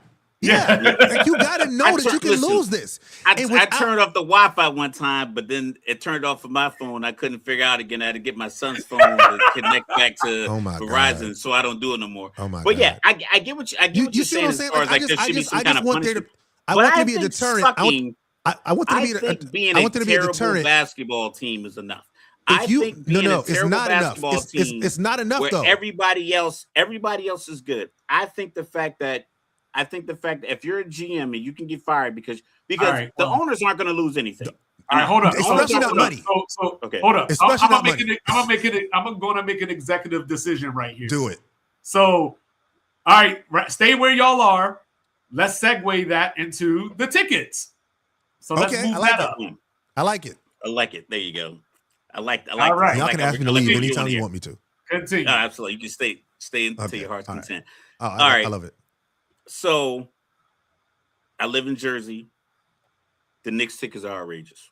They're simply outrageous. They're a winning team. I'm fine with it. For Christmas, we were looking at tickets. $875 for standing room for Lakers versus Knicks. I don't know. I'm not sure when the game is, but as a Christmas gift, me and my lady, we do surprises, and her daughter was going to buy. She was looking at, okay, what surprise event can I book? And that she was going to book. And she's like, I looked at the Lakers versus Knicks tickets for what potentially could be LeBron's last or second to last game at Madison Square Garden. She said it was $875 for standing room. Okay. If you can spend it, if you have the money, then buy the ticket. But somebody, the All-Star game, the Intuit Dome has all these lights on the seats to make it look like people were taking pictures. Look at it. Half them seats were empty because the tickets were $1,000, $2,000, $3,000 for the Rising Stars game, for the dunk contest that was lackluster. It's like you're just throwing these prices at people, and I think that's where it starts. The NBA is going to get their money because their money comes from TV deals and the advertisements. So the Coca-Cola commercials, the Bud Light commercials, the Intuit, whatever the commercials are, they're paying the NBA. The NBA is going to get their money. I think as a fan, if you are in a city and you're rooting for a team that you feel is tanking, then don't go. Like I think that's more impactful than that's not realistic. The threat of relegation. To get people to not buy Madden for 10 years. That's more realistic than relegation because there's no infrastructure for relegation. There is an infrastructure for me not to come to this game. Like, I'm not going. Like, if you look at the Pittsburgh Pirates baseball games, you might as well just let people walk in. It's less people there than at minor league games because they're a terrible team. They're poorly run. And the fans are like, no, I'm not going. Those same fans fill Pittsburgh, the football stadium. They fill the hockey games. Like, so they're willing to spend the money on the tickets. You just got to put the product out there. So, but like, I think the NBA about the provides relegation piece that baseball doesn't. You know what I mean? Like in the NBA, the action is constantly flowing. These so people you have 81. You have 81 home games for baseball, and then you have baseball in the summertime. Baseball is an American tradition. You know, people go out in the summer, they have their beer, which you could do on your porch. You know what I mean? When you go to an NBA game, you're getting an experience that you don't get anywhere else, and that's why if that team is sitting the starters, then I don't need the NBA to create. But a lot of times you don't always know that. Remember that one game, Embiid when they went to Denver. We didn't know Embiid wasn't playing until like 20 minutes before tip-off. Yeah, and most of the time you're already in the arena. But that's load management. If you're a good team, you could kind of charge. I just want you to charge a reasonable number. But like if you're a bad team, then you shouldn't be able to charge over X amount of dollars. These are also you should be able to charge. We're talking about individual businesses. Like we're gonna pay. If you're gonna pay, I'm gonna charge you. There was a Rally's outside of the gate. You know, Rally's down south. Checkers up here in Jersey. Yeah, it was right outside the gate. On the McGuire Fort Dix side, where there's like a bunch of training people, and people leave that gate to go to lunch. They went bankrupt because they sucked. Every time you went there and ordered a sandwich, it's like, listen, I want a sandwich, I want bacon. They would crumble up your bacon on top. I don't want any lettuce or tomato or no mayo. They put McDonald's on, I stopped going to that place. But the NBA doesn't have that problem, like you said. There's no infrastructure for you to not go to the NBA game. If they would improve, if they would have improved, they'd be fine. So the Utah Jazz, if you're tanking, hey, Utahns, don't spend your money there. It's 41 home games. Demand that they put on a good quality product. And don't give me your money. They're going to get the money from the NBA, especially when, like I said, when you get these ticket prices of $800 for guys. If it was that simple, we wouldn't even be having this conversation. I think people like going to the game because I think people like the experience. I think people work hard and life is stressful and they want to release. And this was a birthday gift, an anniversary gift. Hey, boys' night out. You and your buddy haven't seen each other in a while. Listen, it's just part of the cause. We're getting gals on everything else when it comes to money and prices in our current economy. At least let me spend some money and enjoy myself. And I understand that piece. But that's the only way, really, because the NBA isn't going to do anything because the NBA is like we're not individually responsible for Utah putting out a good product. Do you know why? So what's the most you've ever paid for a sports ticket? Oh, I think maybe 300 something, if that. What about you? I think it was like a Christmas game. I probably spent over $500 on tickets, like per ticket. I spent like $400 on 2 tickets a couple of times. I want to say that the tickets that we bought for the NFC Championship in 2013 might have been around $500 each. Who they play in that game? Shut up. We're moving on. But so what you're actually saying goes to my point from earlier. That's a benefit. I get to be awful. Now, what I will say, the teams that are terrible continually, their tickets aren't like that. So like the Washington Wizards, I was in DC 4 years ago, maybe 5 years ago for the National Mentor Summit. And we were like, oh, the Wizards play tonight. Let's go get some tickets. I swear, we might have paid a collective $60. Yeah, I paid back in Giannis's really good seats. Back in Giannis's rookie year, I paid $6 for a Wizard game, and I was about 8 rows behind one of the baskets. But you can do that. But that's the drawback to you being a terrible team. But you can do that because the Lakers at the end not of this charging season, $6 for any ticket. At the end of this season, you know what's gonna happen? Everything we lost at the ticket booth, we getting in collective bargaining. And we're still getting TV money. Yeah, like we're getting TV money without being on TV. But that collective bargaining money is already money that's coming in. Like I said, if it's $30 billion, you're getting that billion. Right. Off the rip. Remember that old Sprite commercial? What's my motivation? Check it out. Exactly. Like let's go with this. So NBA arenas are about 17,000 to 20,000, 15,000, 20,000 seats. Right. I've gone to a few games at the Wells Fargo Center here in Philly. Chicken piece, chicken strips. It's like $18. The last time I went to a game, it was about $18. So if there's 20,000 people in your arena, people gonna eat. The beers are $18. I went to a game at Yankee Stadium last year. You can have it Uber Eats to your seat for like $18 for a beer, or you can get up and walk to the counter. Like $15 I can have a good time without beer. Yeah. Or ice cream was like $9. But I'm not in the building to spend the $9 on ice cream if the ticket is $4.25 to see the Knicks versus the Kings on a Wednesday night. I mean, but if the ticket's $2.25, maybe you fill that 18,000 to 17,000 seats or whatever the number is, and more people are now buying the concessions, and you're getting more money that way. The money comes from the people being there, but if you price the people out, or if I spend $400 on tickets, I'm not making too many trips to get sodas and churros and things of that nature. Like I'm like, yo, I've spent $400 on this ticket. I might get one thing, maybe a slice of pizza or the cheapest thing they have on as an option, and a soda, and that's it. Because I'm like, I'm already $400 deep in this. But if I'm $200 deep for 2 tickets, I might spend another $100 on concessions. So you're still gonna get your money. You're gonna get the optics of selling out your stadium, and you're gonna get a real experience. You're gonna create stories for people who want to come back. But if you're gouging me, I think the Yankees tickets we got were probably like $45 or $50 because that's what baseball is able to do. So like that's my piece. And I understand what you guys are saying about relegation, but there's no infrastructure for the relegation, so I can't. Right. And considering that we're having an issue with the NBA, like I don't know if they can develop any kind of sub-tiered organizations or leagues, considering that the commissioner doesn't know what to do about tanking.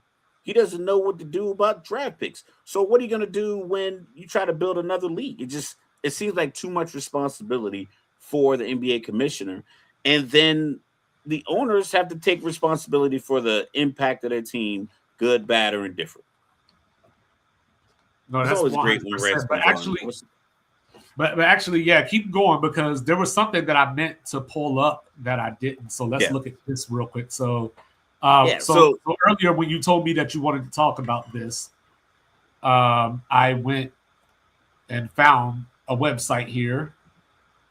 So let's see. I don't know if you can. Let me make that a little bit. Let me zoom that in. Let me do that. So these are the average prices for the professional leagues, and it actually has it broken down by team as well.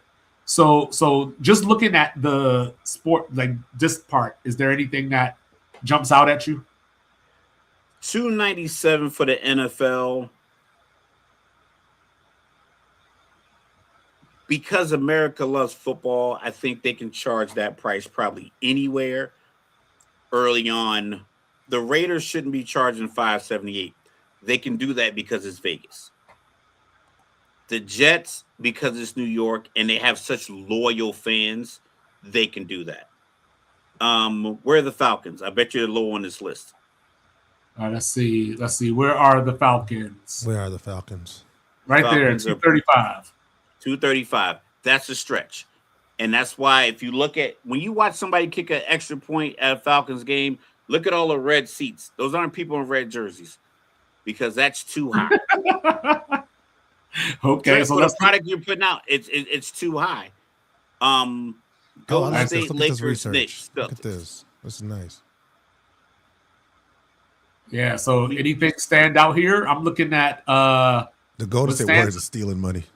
You know what I'm saying? I'm looking at the Bucks for what they've been doing the last couple of years. You know, I mean, they have Giannis, so you're going to charge a little. Giannis.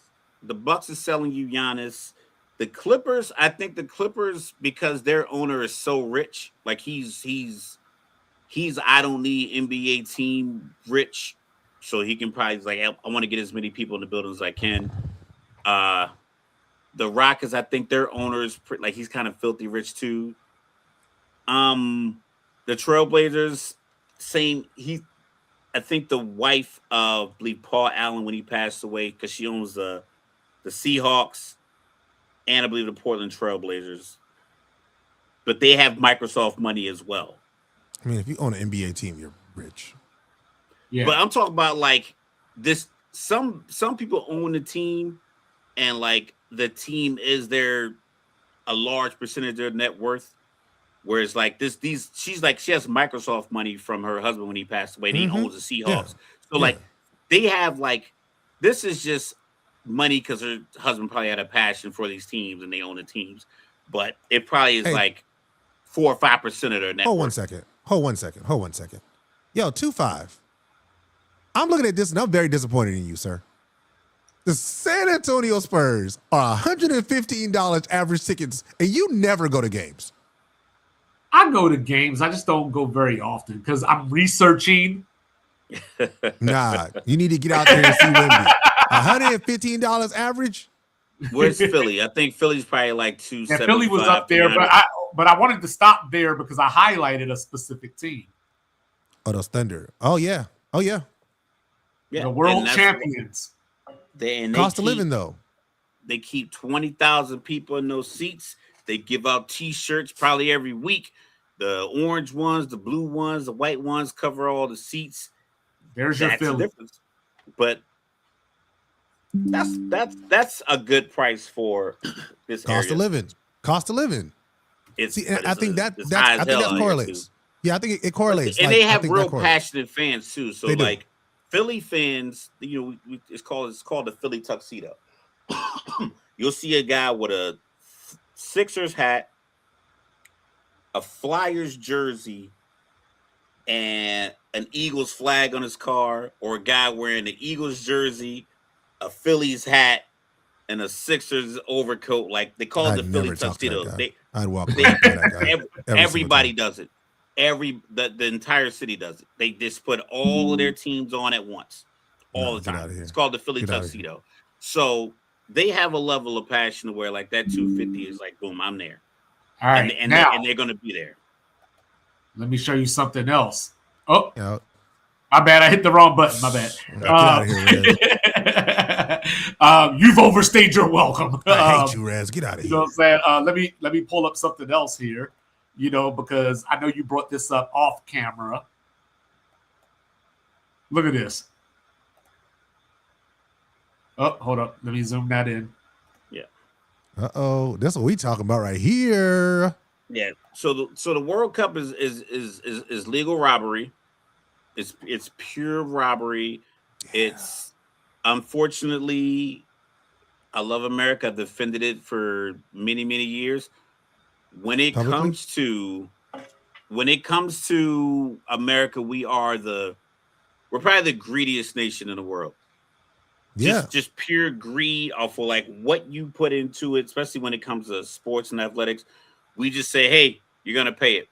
So Qatar versus Switzerland, $279. That's the cheapest ticket. So that's probably up in the top. That's not average price. Are these resale or these like Ticketmaster? These are from SeatPick. Oh, I'll never buy tickets. Is that a resale? Yeah, that's a resale site. Okay, my bad. Hold on. I think a lot of the World Cup tickets, if you resell, you still got to give a cut back to the World Cup because they open them up on like the regular FIFA website. Everybody bought them up and then put them on resale. You still got to give a cut back. So they're selling a $1,000 ticket to some person. That person's selling that ticket for $1,800 or whatever that number they decide to sell it for. You still got to send FIFA like another, $150 or whatever on that ticket. Whatever percentage that they deem you had to pay them for that ticket. But the World Cup, this is another thing that's going to happen. I talk about New York, and I talk about how New York charges prices for the season, and they make it seem like. Hold up. Oh, you having a different tab? What just Oh, did it open up to a different tab? Yeah, it didn't open up. Where did you go, Doug? Did you get us your behind the scenes? Like we don't need to know you like that. Hold up. We don't need your credit card information. Yeah, so I wasn't okay, here we go. Where's this at? Oh, that's Mexico. $33,000. Who is flying? What game? Mexico versus Korea. Who in Mexico is spending $33,000 on a ticket? What is this? 2 tickets together for $79,000? Yep. $2,100. Like that is the price gouging. And then especially when it comes to, I think there's games in Philly. Yeah, because my son's gonna be working on the championship is in your neck of the woods. Yeah, Philadelphia. I think it's in LA. I think the final might be in LA. I hope the final was in Jersey. Something big is in the Red Bull Stadium. It's like between Jersey and like North Jersey somewhere. Maybe MetLife. I think it might be at MetLife. So that's East Rutherford. Yeah. The hotels are gonna beat you over the head. All right. Like so New York charges you more when it snows because you got to see New York when it snows. They charge you more when it's the fall because you got to see New York in the fall. You got to see Central Park in the fall, or you got to see Christmas. So let's do this. Like, how much hotels are gonna? How much would y'all be willing to pay to go to a World Cup game? $500. $200. $500 is my cap. $200. Nah, I'm dead serious. $200. One, because I know how much tickets actually cost. And see, this is the problem. It's like the secondary market is what drives everything up. It's not American greed, it's individual greed. Like the reason, like any tickets, and this is a much larger conversation. Like I remember one year people were like, oh, Beyonce tickets are $2,000 a piece. And I'm like, no, they weren't. I went to that same concert and I spent $280 per ticket. And we got 4 tickets in really good slots. The difference is that I buy tickets directly from the seller. When tickets go on sale, I go to Ticketmaster and I only look for straight from Ticketmaster tickets. I don't want authorized resellers. I don't go to StubHub, none of those, because I'm not getting anything on the secondary market, because what people do is they use bots to buy. That's why, like right now, I've actually, like as a practice, I'm actually in the FIFA website applying to buy tickets. And that's the stuff that they have to resort to because of the price gouging that happens. So this person that's buying tickets, that's selling a ticket for $33,000, they're only selling it like that because they bought it from FIFA and they're trying to come up big time off it, and somebody's going to pay that price. Yes. I don't know who you dealing with that's going to buy a $33,000. Somebody's going to do it, bro. Somebody's going to do it. And if they don't, what they'll do is as they get closer to it, they'll bring it down. So they'll put it on the site and they'll say, okay, 33,000. Now we're 2 weeks out. I'm probably not gonna get that number. So now instead of doing 33,000, I'll bring it down to 15,000. I'll bring it down to 5,000. And at some point, they'll get to the number that somebody's gonna buy it, which is gonna be at least 300, 400, 500% less more than they paid. Yeah. It's like Jordans, right? 32,000 is ridiculous. It's crazy, dog. But the thing with the Jordan market, people stopped buying. People stopped buying the aftermarket Jordans. So now people don't stand in line. People buy slides and Yeezys and Asics, and they were buying other shoes. So like people decide, you know what? I like Jordans. I'll get the ones I like, but I'm not jumping out the window for all of them. But when it comes to sports tickets, I only get Atlanta versus the Jets, Atlanta versus the Giants in my area, and Atlanta versus the Eagles in my area. Like when they played Monday night, Kirk Cousins' first year, I looked at that ticket. They were like $375 each. I'm like, I'm not, and I got to pay $50 a park. How much would you pay to go see Kirk Cousins? Not $375, and then even that, it's like that's in the sections.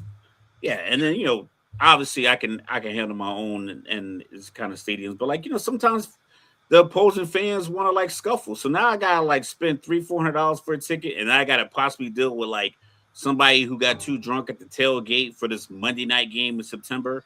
Yeah, now we like got a box. Tennessee and Georgia fans used to throw batteries at each other or like pissing like storage bags and throw them at people.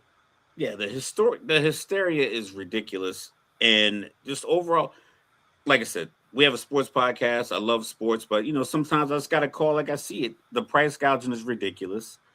And at some point, people have to be like, you know what, I'm not paying these prices.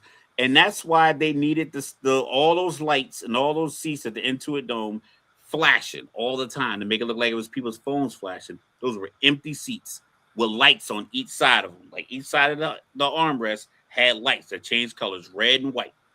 Red, white, and blue for the Clippers, and they would just flash them all around and make it look like it was thousands of people taking pictures. It was probably like 70% capacity, if that. All right, Mr. Logical, walk me through it. I don't like when a game is going on, a little scuffle breaks out, and then the referees get to go to the monitor and decide who they want to kick out when they didn't see whatever happened. Like I saw it was I think it was like Iowa and like Nebraska or something like that. The guy tripped. He flung his foot at the guy because he landed on top of him. A little argument broke out. Instead of being like, all right, get up, stop playing, stop being silly, let's go. Check ball, whatever the case may be, let's get back. They got to go to the monitor. They got to see who did whatever. And if one guy flung his hand the wrong way, now he's ejected. It's like, listen, if you didn't see it happen when it happened, you don't get to go back to the monitor to see who we're going to kick out. Granted, the Detroit-Charlotte thing was different. All those guys ran out. Very surprised that it was only like 4 people, I think. 15 total games of suspension. Yeah. I just think referees just have too much. They have too much power to impact the game. And then when you introduce gambling and overs and unders and all these other stipulations where people are kind of wondering if your product is tainted or not. Well, I would say having you're referees, you're dictating the game. I mean, listen, I get it, but everything you shouldn't be tossing players out of games all the time. I feel the same way about the targeting rule in college football. Is like if a guy is running the ball and you go to tackle him and you're going to hit him in the waist and he sees you coming and he's like, oh shit, this 250-pound guy is coming to tackle me, and he ducks his whole body and your heads collide. It's like, how am I supposed to stop that? How am I supposed to then lift my head up over his head when I'm in mid tackle? And now I'm out for the rest of this game and the next half of our next game. I just think I do agree with the targeting, but so you're okay though if, say, like to your point about the Iowa thing, if the Big Ten comes out after the game and the Big Ten, like I guess the conference or whoever says if that they're overseeing it and they saw it, I'm willing to concede that because you got it. But if you're a ref and you don't see it, you don't call it, you don't get to go back to the monitor and make all these decisions in slow motion and rectify something you should have saw in real time if you were paying attention. If you missed it, it moves on. Because that's what most of the rules are. Like if they so what happens in a scenario where somebody throws a punch? You got to see it. You just let them get away with it? 3 of you out there. It's 3 refs out there. It's not the basketball court's 92 feet. If three people, But that's why the monitors exist, because they can't physically see everything. Like you can't physically just like a charge in a block, right? It's a judgment call, right? So like, that's another thing. It's always something. It's never a no call. But that's just that's my thing. Yeah, no, I do agree with that. But it's never a no call. Somebody did something wrong. But we as fans and the media harp on, you gotta get it right.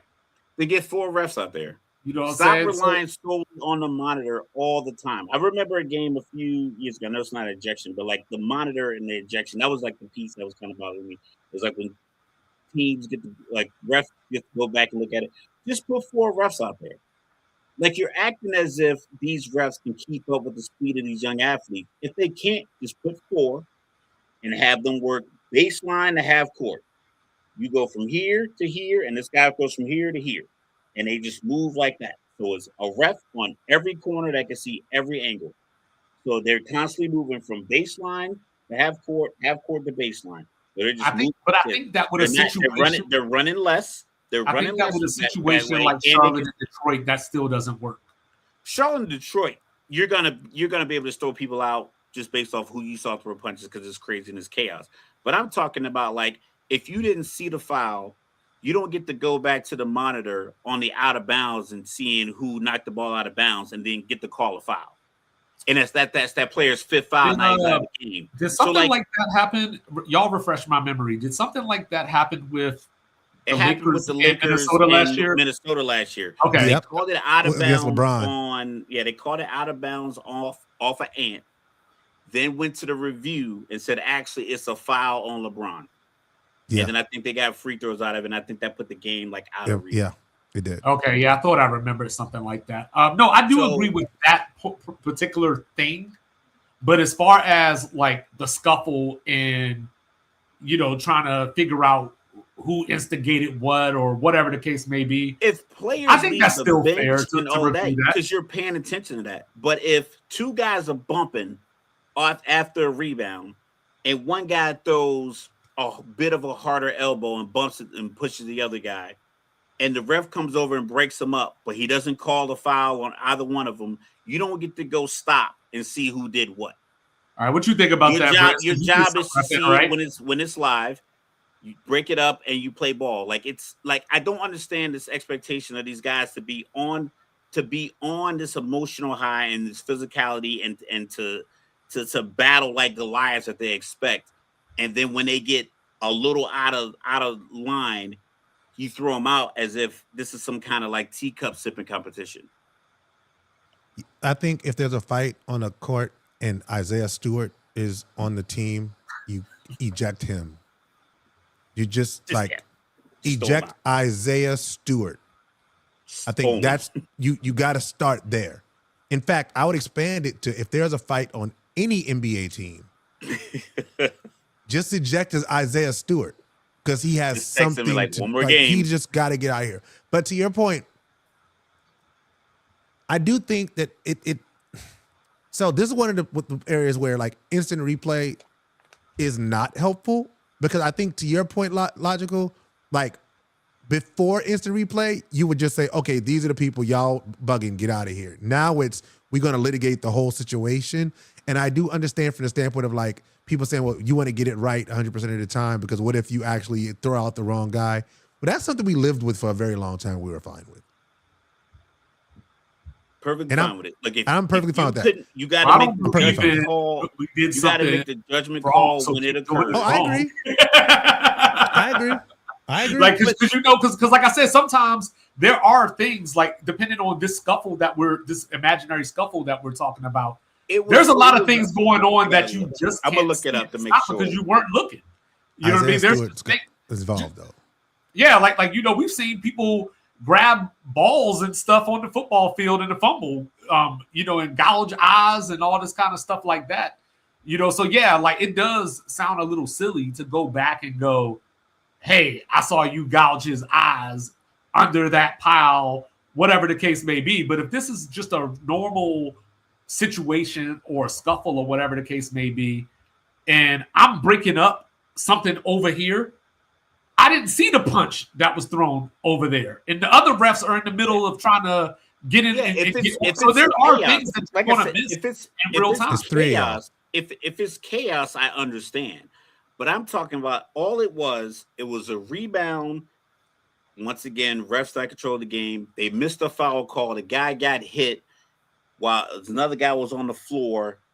I think the Nebraska player was on the floor, and I think it was a Purdue player got hit and landed on like the Nebraska player's legs, and he like threw a little kick into the thigh, like the inner thigh of the player that fell on his legs.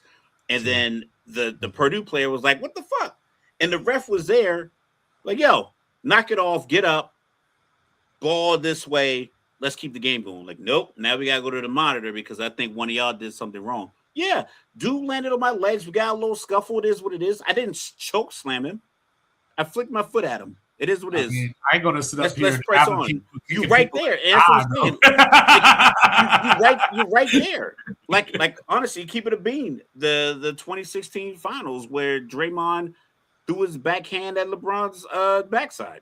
I don't think he should have been. I don't think he should have been suspended for that. He absolutely should not have been suspended. I think that's bogus. But I think because we're in this, we got to get it right. Because you know what? Just like we were talking about in the tanking conversation. I get it. Just like we were talking about in that tanking conversation, you suspend Draymond when he kicks Steven Adams in the nuts. You know what I mean? And you don't even get to this point of whatever happened. I still would have done it because he kicked and he kicked Steven Adams in the nuts twice in the same series. Yeah, he was kicking people in the nuts and the ass all year long. Like that's what I'm saying. He was doing that a lot. So like, and he's still doing it. So like, obviously the suspension didn't help. They literally, in theory, lost the championship because of his, his antics, and he still kept it up. That's just what he's gonna be. But I just like I said, if you're right there on the spot and you don't call. And you don't call the foul, you don't call anything, it's out of bounds, then it's out of bounds, blow the whistle, and let's keep playing basketball. I just think this reliance on technology to govern over everything, and then with something that's blatantly wrong, you won't go back and retract it. If a ref completely missed a call on a foul, like you don't go back and say, "Hey, well, we can't fix that." So if you missed a call on this kick or this push or this shove or this elbow, as long as it doesn't draw any blood, keep going. All right. So you basically calling out paralysis by analysis. It's excessive. Like I'll give you another example real quick. In the Lakers series, Pat Bev had the ball, dribbled it, and Devin Booker against Phoenix hit the ball. And they called it, they didn't know which way to call it. So they go to the monitor. Devin Booker hits the ball. Bev went for the crossover. Booker hits the ball. Well, in super slow motion, it was that game that went like the last 2 minutes, like 30 minutes long. It grazes Pat Bev's finger on the way out. And they're like, Phoenix ball. And it's like any other time you playing basketball, somebody goes for a crossover and you knock it out of hand. That's out on me. Your ball, check up. Let's go. See, I think that's super slow motion. One of those situations, and I'm not accusing you of this, but I think that's one of those situations where if that was your team, you don't like it. You know what I'm saying? I don't like it. It literally was like it was super slow motion to the point where they replayed it.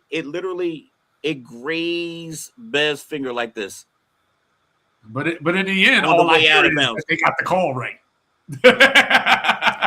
Everybody know that call is out on the defender. All right. You wouldn't argue that at the gym, like, yo, dog, that grazed your finger on the way out. You wouldn't argue. You would just like, yo, your ball, and you would get back on defense. But yeah, that's what I'm saying. I don't like the power that they have, and I don't like the fact that listen, you got opportunity to control the game. That's an easy fix. 3 refs is not enough. They can't keep up with the speed. Just go with 4. They could go from baseline to half court. And that's all they have to do. 4 refs. They just meet corner less to corner. Teams, more refs. I'm with it. Let's go. Let's do it logical. Less teams, more refs. You know what Rez hates? He hates stupidity. What is Sacramento State doing? Now look, I'm all for improving your lot in life. You know, I'm all for if you want access to something, you got to pay a little extra. True. And no, we're not talking about hookers. I'm just saying. So I'm so confused at this title. It says damn geography. Oh, okay. All right. I didn't want to say the F word. So damn geography. So they decided that they wanted to. My confusion was there too. I was going to ask him offline. I was like, what is these 4 letters? What is 3 letters that are missing? Like, it was like, this is wild. What is going on here? So Sacramento State, you know, they reached out to the Pac-10. They tried the Pac-12. They tried to talk to the Mountain West. They were rejected, you know. So they said, no, but we want to play FBS football. So what they found was a conference that is dying and probably should have been FCS themselves 15 years ago. They called the MAC and say, you know what? We're going to pay this $5 million to enter FBS.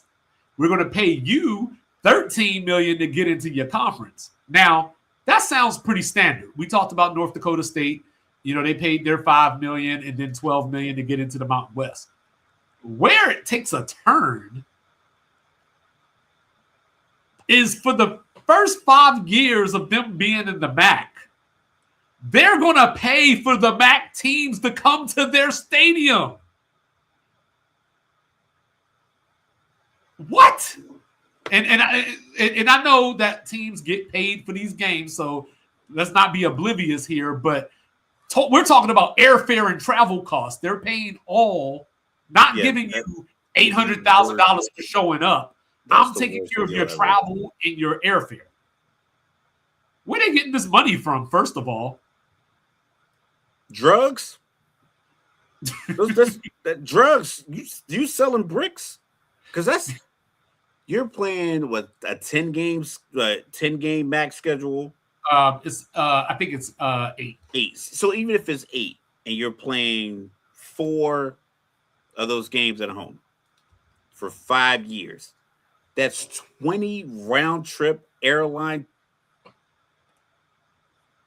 bills for 4 years. You're moving an entire football team. 85 scholarship players, and that's not even the coaches.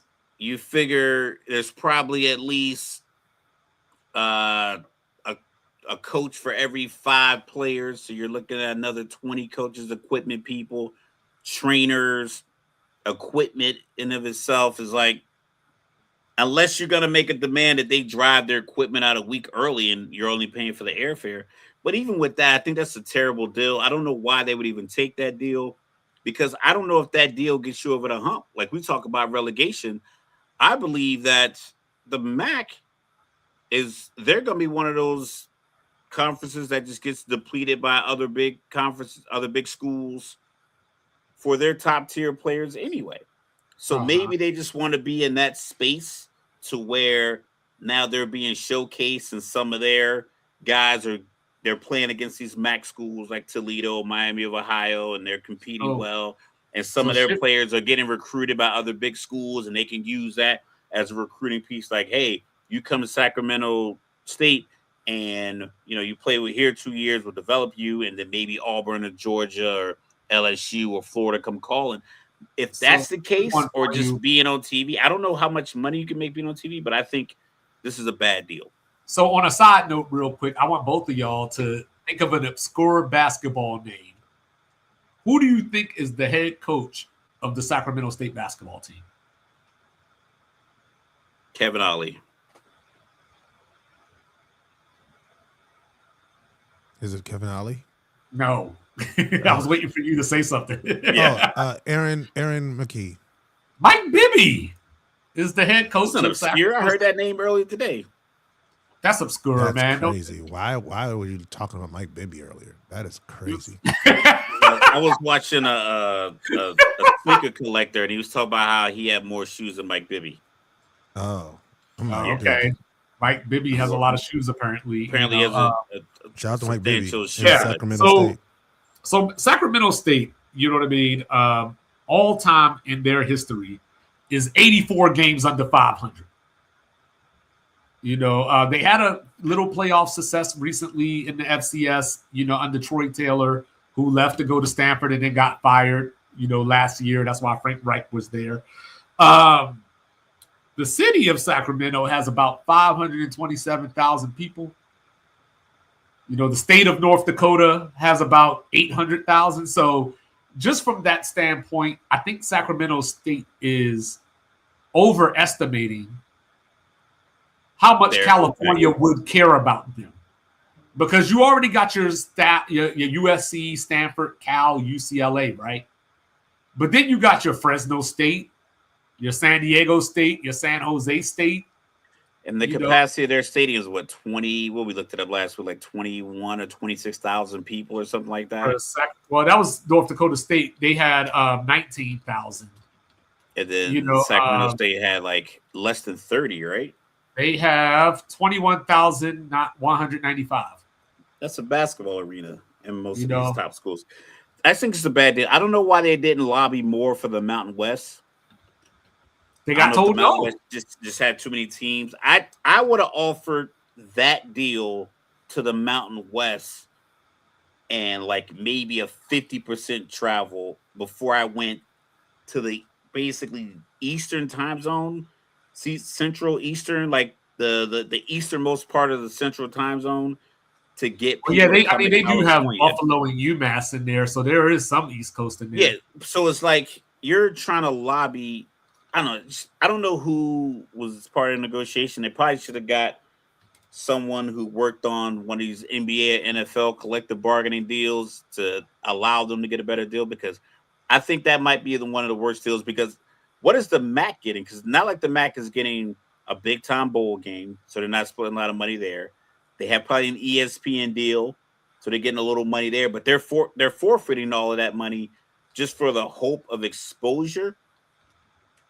Yeah, so what to be the top school in California, like to get to the top tier of California is going to be tough.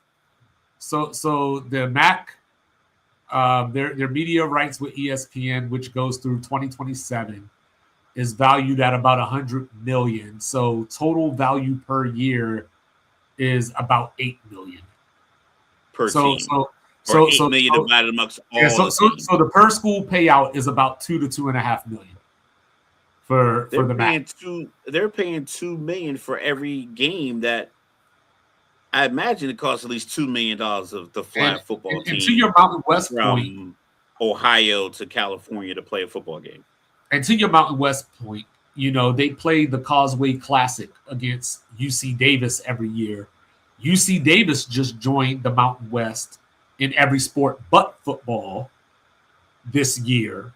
So even there, UC Davis has the leg up on you. So like even if the Mountain West wanted to get further into California, because they still have they would San just Jose take State. UC Davis. Yeah, they would just take UC Davis because they're already right there. Unless they brought y'all in together. Because we talked about this. And this is the stupidity of college sports, because Northern Illinois, we just talked about last week, DeKalb, Illinois, right outside of Chicago, just joined the Mountain West. They're joining the Mountain West this year. And along with UTEP, who I don't have to explain is in El Paso, you know what I mean? Then you got Sacramento State going to play games in Muncie, Indiana, and Kalamazoo, Michigan. I blame the ACC. I blame the ACC for bringing in Stanford and Cal and just basically ignoring geography, and then it just got worse. USC being in the Big Ten, UCLA being in the Big Ten, another piece. I just think I'm not, as a logical thinker, I am not sure who in Sacramento State benefits from this move. Well, we'll get there. Rez. Go ahead, Rez. What's up? So this goes to another point that I make very often, which actually marries with the point that I made earlier. Athletics should not be tied to colleges. Uh-oh. That's like a whole nother episode right there. Athletics should not be tied to colleges, especially when you're talking about the four major. I won't even say the four major sports. Let's just talk about basketball and football, the highest revenue generating sports in college athletics. there should be minor league teams that filter up to their professional leagues where you get to breed talent. Now, colleges can offer scholarships to people who play on the teams that are near their facilities. And they should be able to do that readily as however they feel like doing that. So if I play for I'm in Charleston and I play, and we're sponsored by Bosch, or no, it's not Bosch. College of Charleston offers our team scholarships. If I want to go to that school, they'll offer me a free scholarship because they want to support the team. Cool. That solves a lot of the problems that we currently have, because what we currently have is everybody trying to do professional things without actually being professional.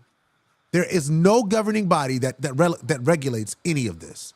It is literally the wild, wild west. Don't have employees. Exactly. They want to have employees or don't have employees. It's all factored into that. If we do that, one, we can do relegation a lot easier, just to go back to my earlier point.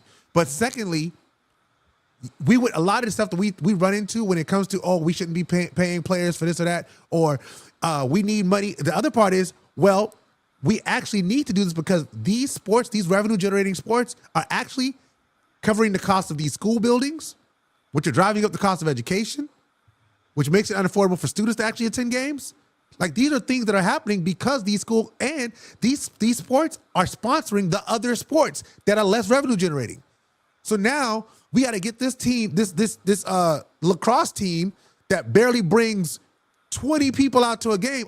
They deserve equal money to these teams that make all the money for the school. I don't think they get equal money. I think they get same thing. They get a little bit of.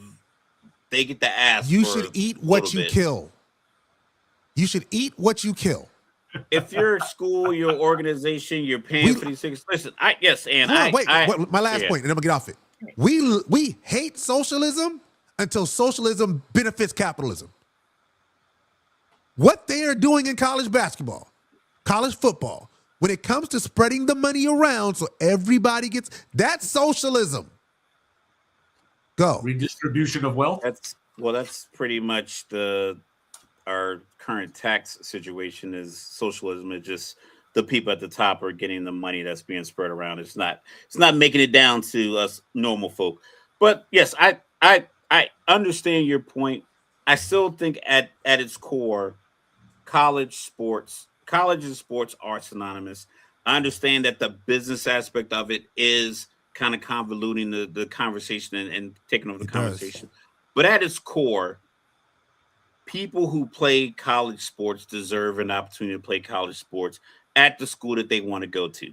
So I understand like all the noise outside of it and all of the money and the movement. Guys just want to play sports as a kid. They want to play through high school and they want to play at a college level with maybe an opportunity to make it pro, or just live out their physical dreams of being able to play this sport for as long as they can.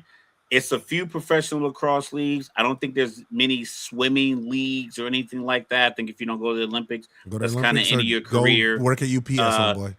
Rugby, whatever the case may be. So from you start playing a sport at 7, 8, 9, 10 years old, and you want to play it through college and get your education and get that real life experience, even though the people who are chasing the money could be messing it up for you, I think you deserve that opportunity. I don't think it should be taken away because keep the team. No, the teams will exist regardless. This is my thing. Do you think that if college athletics, like let's say basketball, do you think if that was removed from the colleges, that would make it unsuccessful? Like it wouldn't be popular? I'm saying if you want to go to Auburn and you want to play Auburn, you want to play basketball for Auburn. I want to go to Auburn and I want to play basketball for Auburn. I don't want to play basketball for some subsidiary of Auburn. I want to play basketball for Auburn. I should get that opportunity. I shouldn't lose my opportunity because other people. I don't want to change the name. I want to be attached to the school. I want the head coach. Okay, let me ask you this. Okay, let's ask another question. I love questions. I don't think we should have to break down. Wait. I'm gonna stay on. Wait. Yeah. Wait. How many kids don't play college ball because they can't get into college? I have no idea. Would we get more or less talent if this was pulled away from colleges? Probably not, because it doesn't We need to get be more. Like, you don't need to take. If I have a college athletic program that is part of the entirety of the college, because it's what we box ourselves into. That's my point. Sometimes being in the box is okay. We don't have to always go outside the box. We don't always have to just do the new thing because someone's fucking up the current thing. I think we're still allowed to be inside the box. No, you can do a new thing. No, is always a piece. All right, I just think, hold on. I don't think we should have to change. I don't think because people are being greedy about it, you should have to change the entire system. I don't think entire systems have to change and be altered because someone doesn't like the way. People are always going to benefit. The people with the most money, the schools with the most money are going to benefit. The ones who have the best Nike deals, the jerseys that sell. That's the meritocracy that we live in. So it's not going to be even. Life's not fair. It's not going to be balanced. If you're tall and handsome, you're throwing a lot of things and a lot of parameters. He's throwing so many, and I'm just got my hand up. I'm just waiting. But I'm trying to get my point off too. Like everyone, but you're saying a lot of stuff that like all needs to be responded to. It does not need. It does not. We do not need to change the format of college athletics. Let me ask you this. Have you ever heard of a factory? Yes. Do you think in a factory at some point they did things one way and then technology came and they got more information and they said, wait. There may be a better way to do this that's more efficient, more effective. No. See, this is the problem. Hold on. Let him get his point out. You talk so much, dog. I know this is your pod. This ain't my pod. But you've been like monologuing, and I come in. I've not been monologuing. I don't agree. I simply don't agree. I disagree. I know, but hold up. Just let him get his point out, though. We don't have to agree. Logical. We don't have to agree. And I'm letting you know off the We don't have to agree. It's just that I also don't agree with you. But when you start talking, I let you talk. You said wait, and held your hand up the entire time I was talking. No, you started. You had been talking for 2 minutes before I raised my hand. That is cap. But keep going. Let's go. This is on video, so you got to look. Just rewind. All right, y'all. Let's just conversation go. My point was, over time things change, and just because things are the way they've always been done does not mean it's the way we always have to do it. We can look at new and diverse ways to move to look at this. We can reevaluate and say, hey, this was once done this way. There was a time that people played football in leather caps. At some point they said, you know what? We're going to put helmets on. And then they said, oh, dip, still concussions. Now they're trying to find new ways to make the game safer. I'm saying the same way they do that evaluative process, we can do that in everything else. And it doesn't have to be boxed in by the fact that, oh, we've always done it this way. No. And because what's happening with college football and with college basketball, it's ruining the sport. It's ruining the sport. The people use this word ruin, but can't tell me what went wrong. What's going wrong? That's we have ruined. kids. There's a lot going wrong. There's a lot going wrong. So when we were growing up, were people not transferring? When we were growing up, always transferred. We had a relationship. I'm trying to answer your question. Yeah, he's trying to answer. You know what I'm saying? When we were growing up, people had connection to college sports. They did. You know what I mean? There were people like Rocket Ismail, Tony Delk, whoever, that we knew from watching them in college for years upon years. So when they came to the NBA, it was a link, like we were talking about earlier. Yep. Whereas now, I talk about NBA draft and all this kind of stuff, and half the people look at me and go, "Who's that? Who's that?" Rez says to me all the time, "You're making up names. You're literally just saying names in order. Because I don't know who these people are." So I'm not saying that the transferring or the money is ruining college sports. I'm just saying like the overall system itself needs to be reviewed, and you can keep some of the stuff that we have now, but there's some stuff that has to go. Like you know what I'm saying, if they want to be professional, maybe you need a commissioner, maybe you need a committee, not the college football committee, but maybe you need a committee or a board that is looking out for the best interest of the sport or the students or whatever the case may be. That's where it's ruined, because we don't know, like a lot of people don't know these players. You know what I mean? For one. So it hurts the NBA product. Back to that. It hurts the NBA product because now I'm watching unknown people. Zach Ricochet went number 1. You know what I mean? Like, why? You know what I'm saying? And you shitted on my guy Sar. He went number 2. You know what I mean? That's why the sport is ruined. But that's not a byproduct of college athletics being connected to college sports. That is a byproduct of their inability to perform. Jokic went 60th overall. They drafted him during the Taco Bell commercial, and he's won 3 MVPs in the championship. You still have to be able to perform. So I understand college. Right, but there's no development in college anymore. But once again, that's why they don't perform. There's no development. The development is no development in high school because these guys are transferring around and they're just working out with trainers. These guys can't shoot. They just can't play basketball at the level that we are used to playing. Which is an AAU problem. They're not. But that's another thing.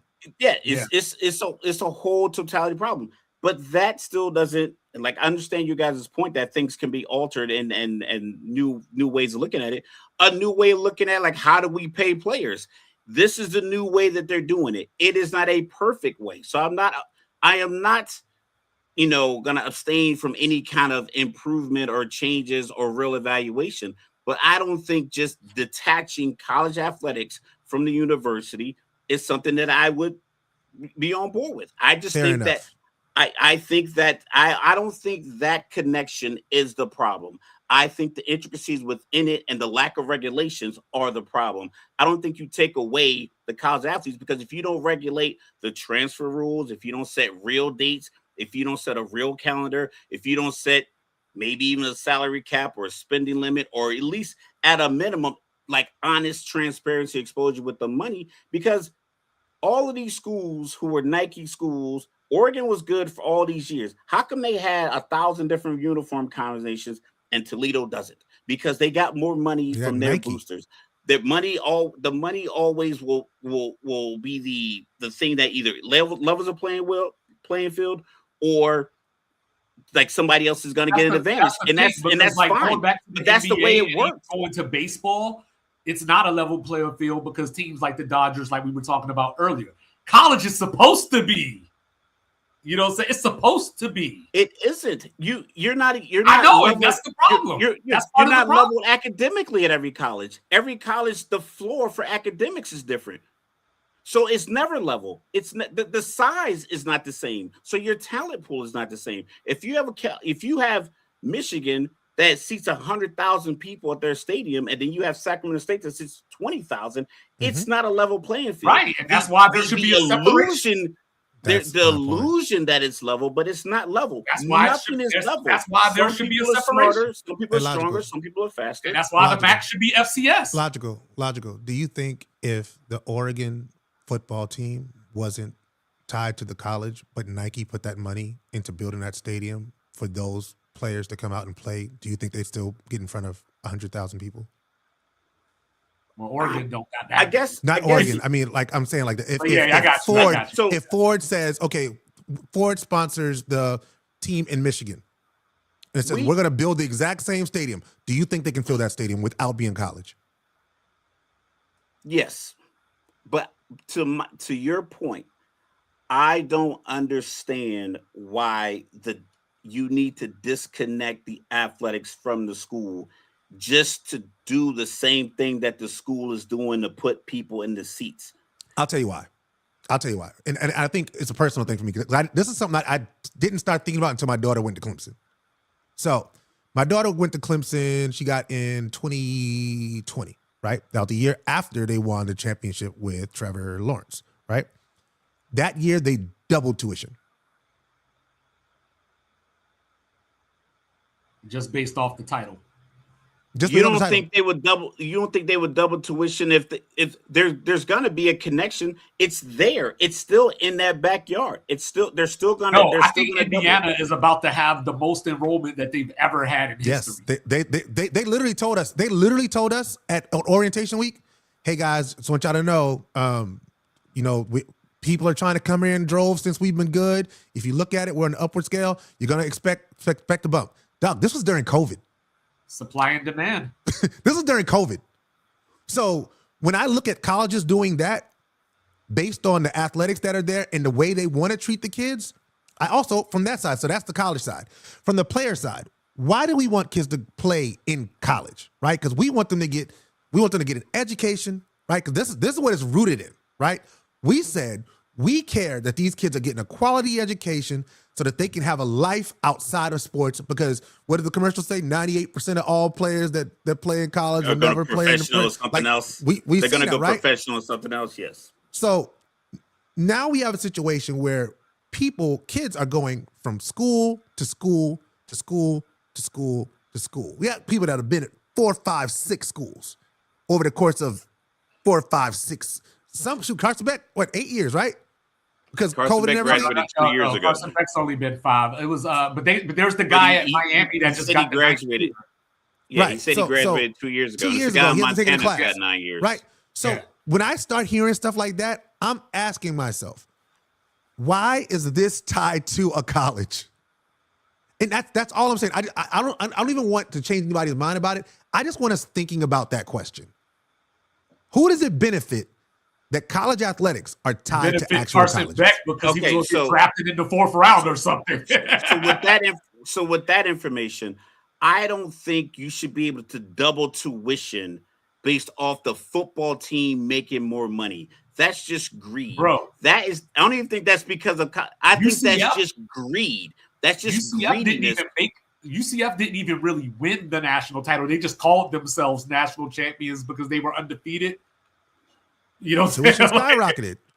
This is stuff that they do. But that's a different. That's a different topic, and I guess you can. It does correlate, but that's just greed. That's just pure greed. That's nothing to do with just athletics being attached to a college and someone wanting to play for a college that, if my son wanted to go to Rutgers or whatever the case because he wanted to play for the Scarlet Knights. If they are going to be greedy, that's a different story. But the college teams moving has nothing to do with the potential tuition. Sacramento State should not be moving to the MAC because they want to charge more for tuition. They should be trying to make more money off their football program. If the school then in turn says, okay, now the football program is making more money, someone, board of governors, board of trustees, local, state government is stepping no, you can't double the tuition of education because you didn't get them twice better books. You didn't get them better rooms. You didn't get them better food. But that's the problem. They don't care about that. But that's not the connection between the athletics and the school. That's the school and money. That's a different thing. It's not because football didn't make them greedy. Greed made them greedy. Football is the excuse they would use, but they were already going to raise tuition. I'm pretty sure schools that went 4-7 or 4-6 this year are raising prices on something, and has nothing to do with football. Is the fact that they're just going to raise prices. Chances are, well, because because the problem is that and this is a whole other conversation. We veered so far. Yeah. We'll wrap it up here. But it's we act like we don't know how to live within a budget. How many times we hear about schools saying, oh, well, we got these sports and we don't make any money off of them. Well, if you run any business worth its weight in salt, if you're operating above your budget, you're going bankrupt and you should get rid of that entity. You're gonna lose something. Stop. And again, but they're pulling the money. Tuition. They're pulling the money from football. And now you're pulling it. My daughter does not like sports. They doubled my daughter's tuition. She don't care about that team. Well, hold on. Last thing for me. The education. Last thing for me, and then I'll step back out. So that's another problem, right? Because to your point about the bankruptcy and getting rid of slashing programs, to be in FBS, you have to sponsor at least 16 sports. So you're not going to cut a sport because then you lose your seat at the table. And football is that moneymaker. So you're not going to cut your gymnastics or whatever. That's a good research point. Thank you for that. If you have to take your football team down to FCS or whatever division you might have to go to. So there's. I just want to say before we segment out of this, I love Logical very much. That's my dog. If any of y'all talk to Logical like I talk to Logical, I promise you I'm gonna find you and fight you. Listen, but yes, y'all. Like I said, I'm gonna stand on all of my points, and absolutely. That's what we do. Vehemently, 10 toes, baby. That's why we got it. You got to take breaks, though, dog. You'll be like, come on, dog. Let me in. Let me in, dog. That's all. You know what I'm saying? Rap got that big pun breath control. You know what I'm saying? Dog. I'm like, man, I'm gonna get in here right there, like right there, in and out, robbery.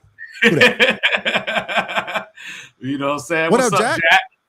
You know what I'm saying? What up? You know what I'm saying? But yo, El Rezidente, before you get out of here, you know what I'm saying? Tell the people where they can find you at. Listen, man, I'm everywhere you want to be. Say Less, Say More podcast, once a week. It's me, my guy, 25, my guy, Radical Jack. Just three guys with different perspectives. Something else that Jack says. Also, you can find us on, you can find me on Pursuit of Family. Oh, hold on. I got it. Oh. 4 letters, 1 word. For my guy, Jack. Me and my wife, Pursuit of Forever podcast. We are on every other week. If you're looking for good topics on relationships, man, not miserable people who don't really believe in this thing and really not doing this thing. Like me and my wife, 19 years in marriage, 21 years together, just doing what we do, trying to love each other and to share some good knowledge, some good information. But I will tell you this, the best sports pod in the land, I don't care where you at, I don't care where you from, is Sports Reports is Ordered. So if you're not watching this, I don't know what you're doing with your time. They're going to inform you. They're going to make you laugh. They're going to make you yell at your screen. It's going to be dope. Yeah. And we'll yell right back at you, imaginary people. For sure. Send questions. Send these guys questions. You know what I'm saying? Hit us up. You know what I'm saying? All the information is on the screen. We are wherever you get your podcast. He is the one and only, world-renowned, world-famous, cool, calm, and collected most of the time. You know what I'm saying? Born in Texas, raised in VA, representing everything. New the World Cup final. Pay that money. He is Mr. Logical. Don't bring feelings to a fight. Don't bring feelings to a fact fight.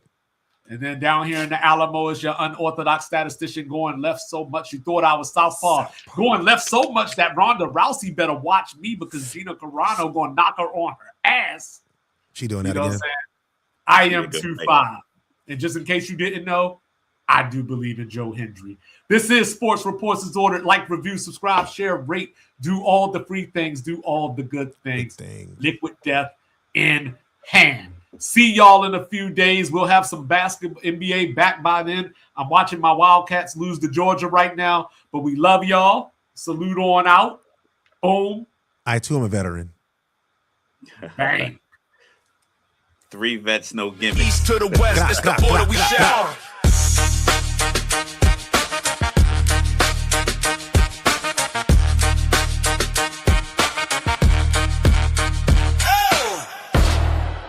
It's about to go down.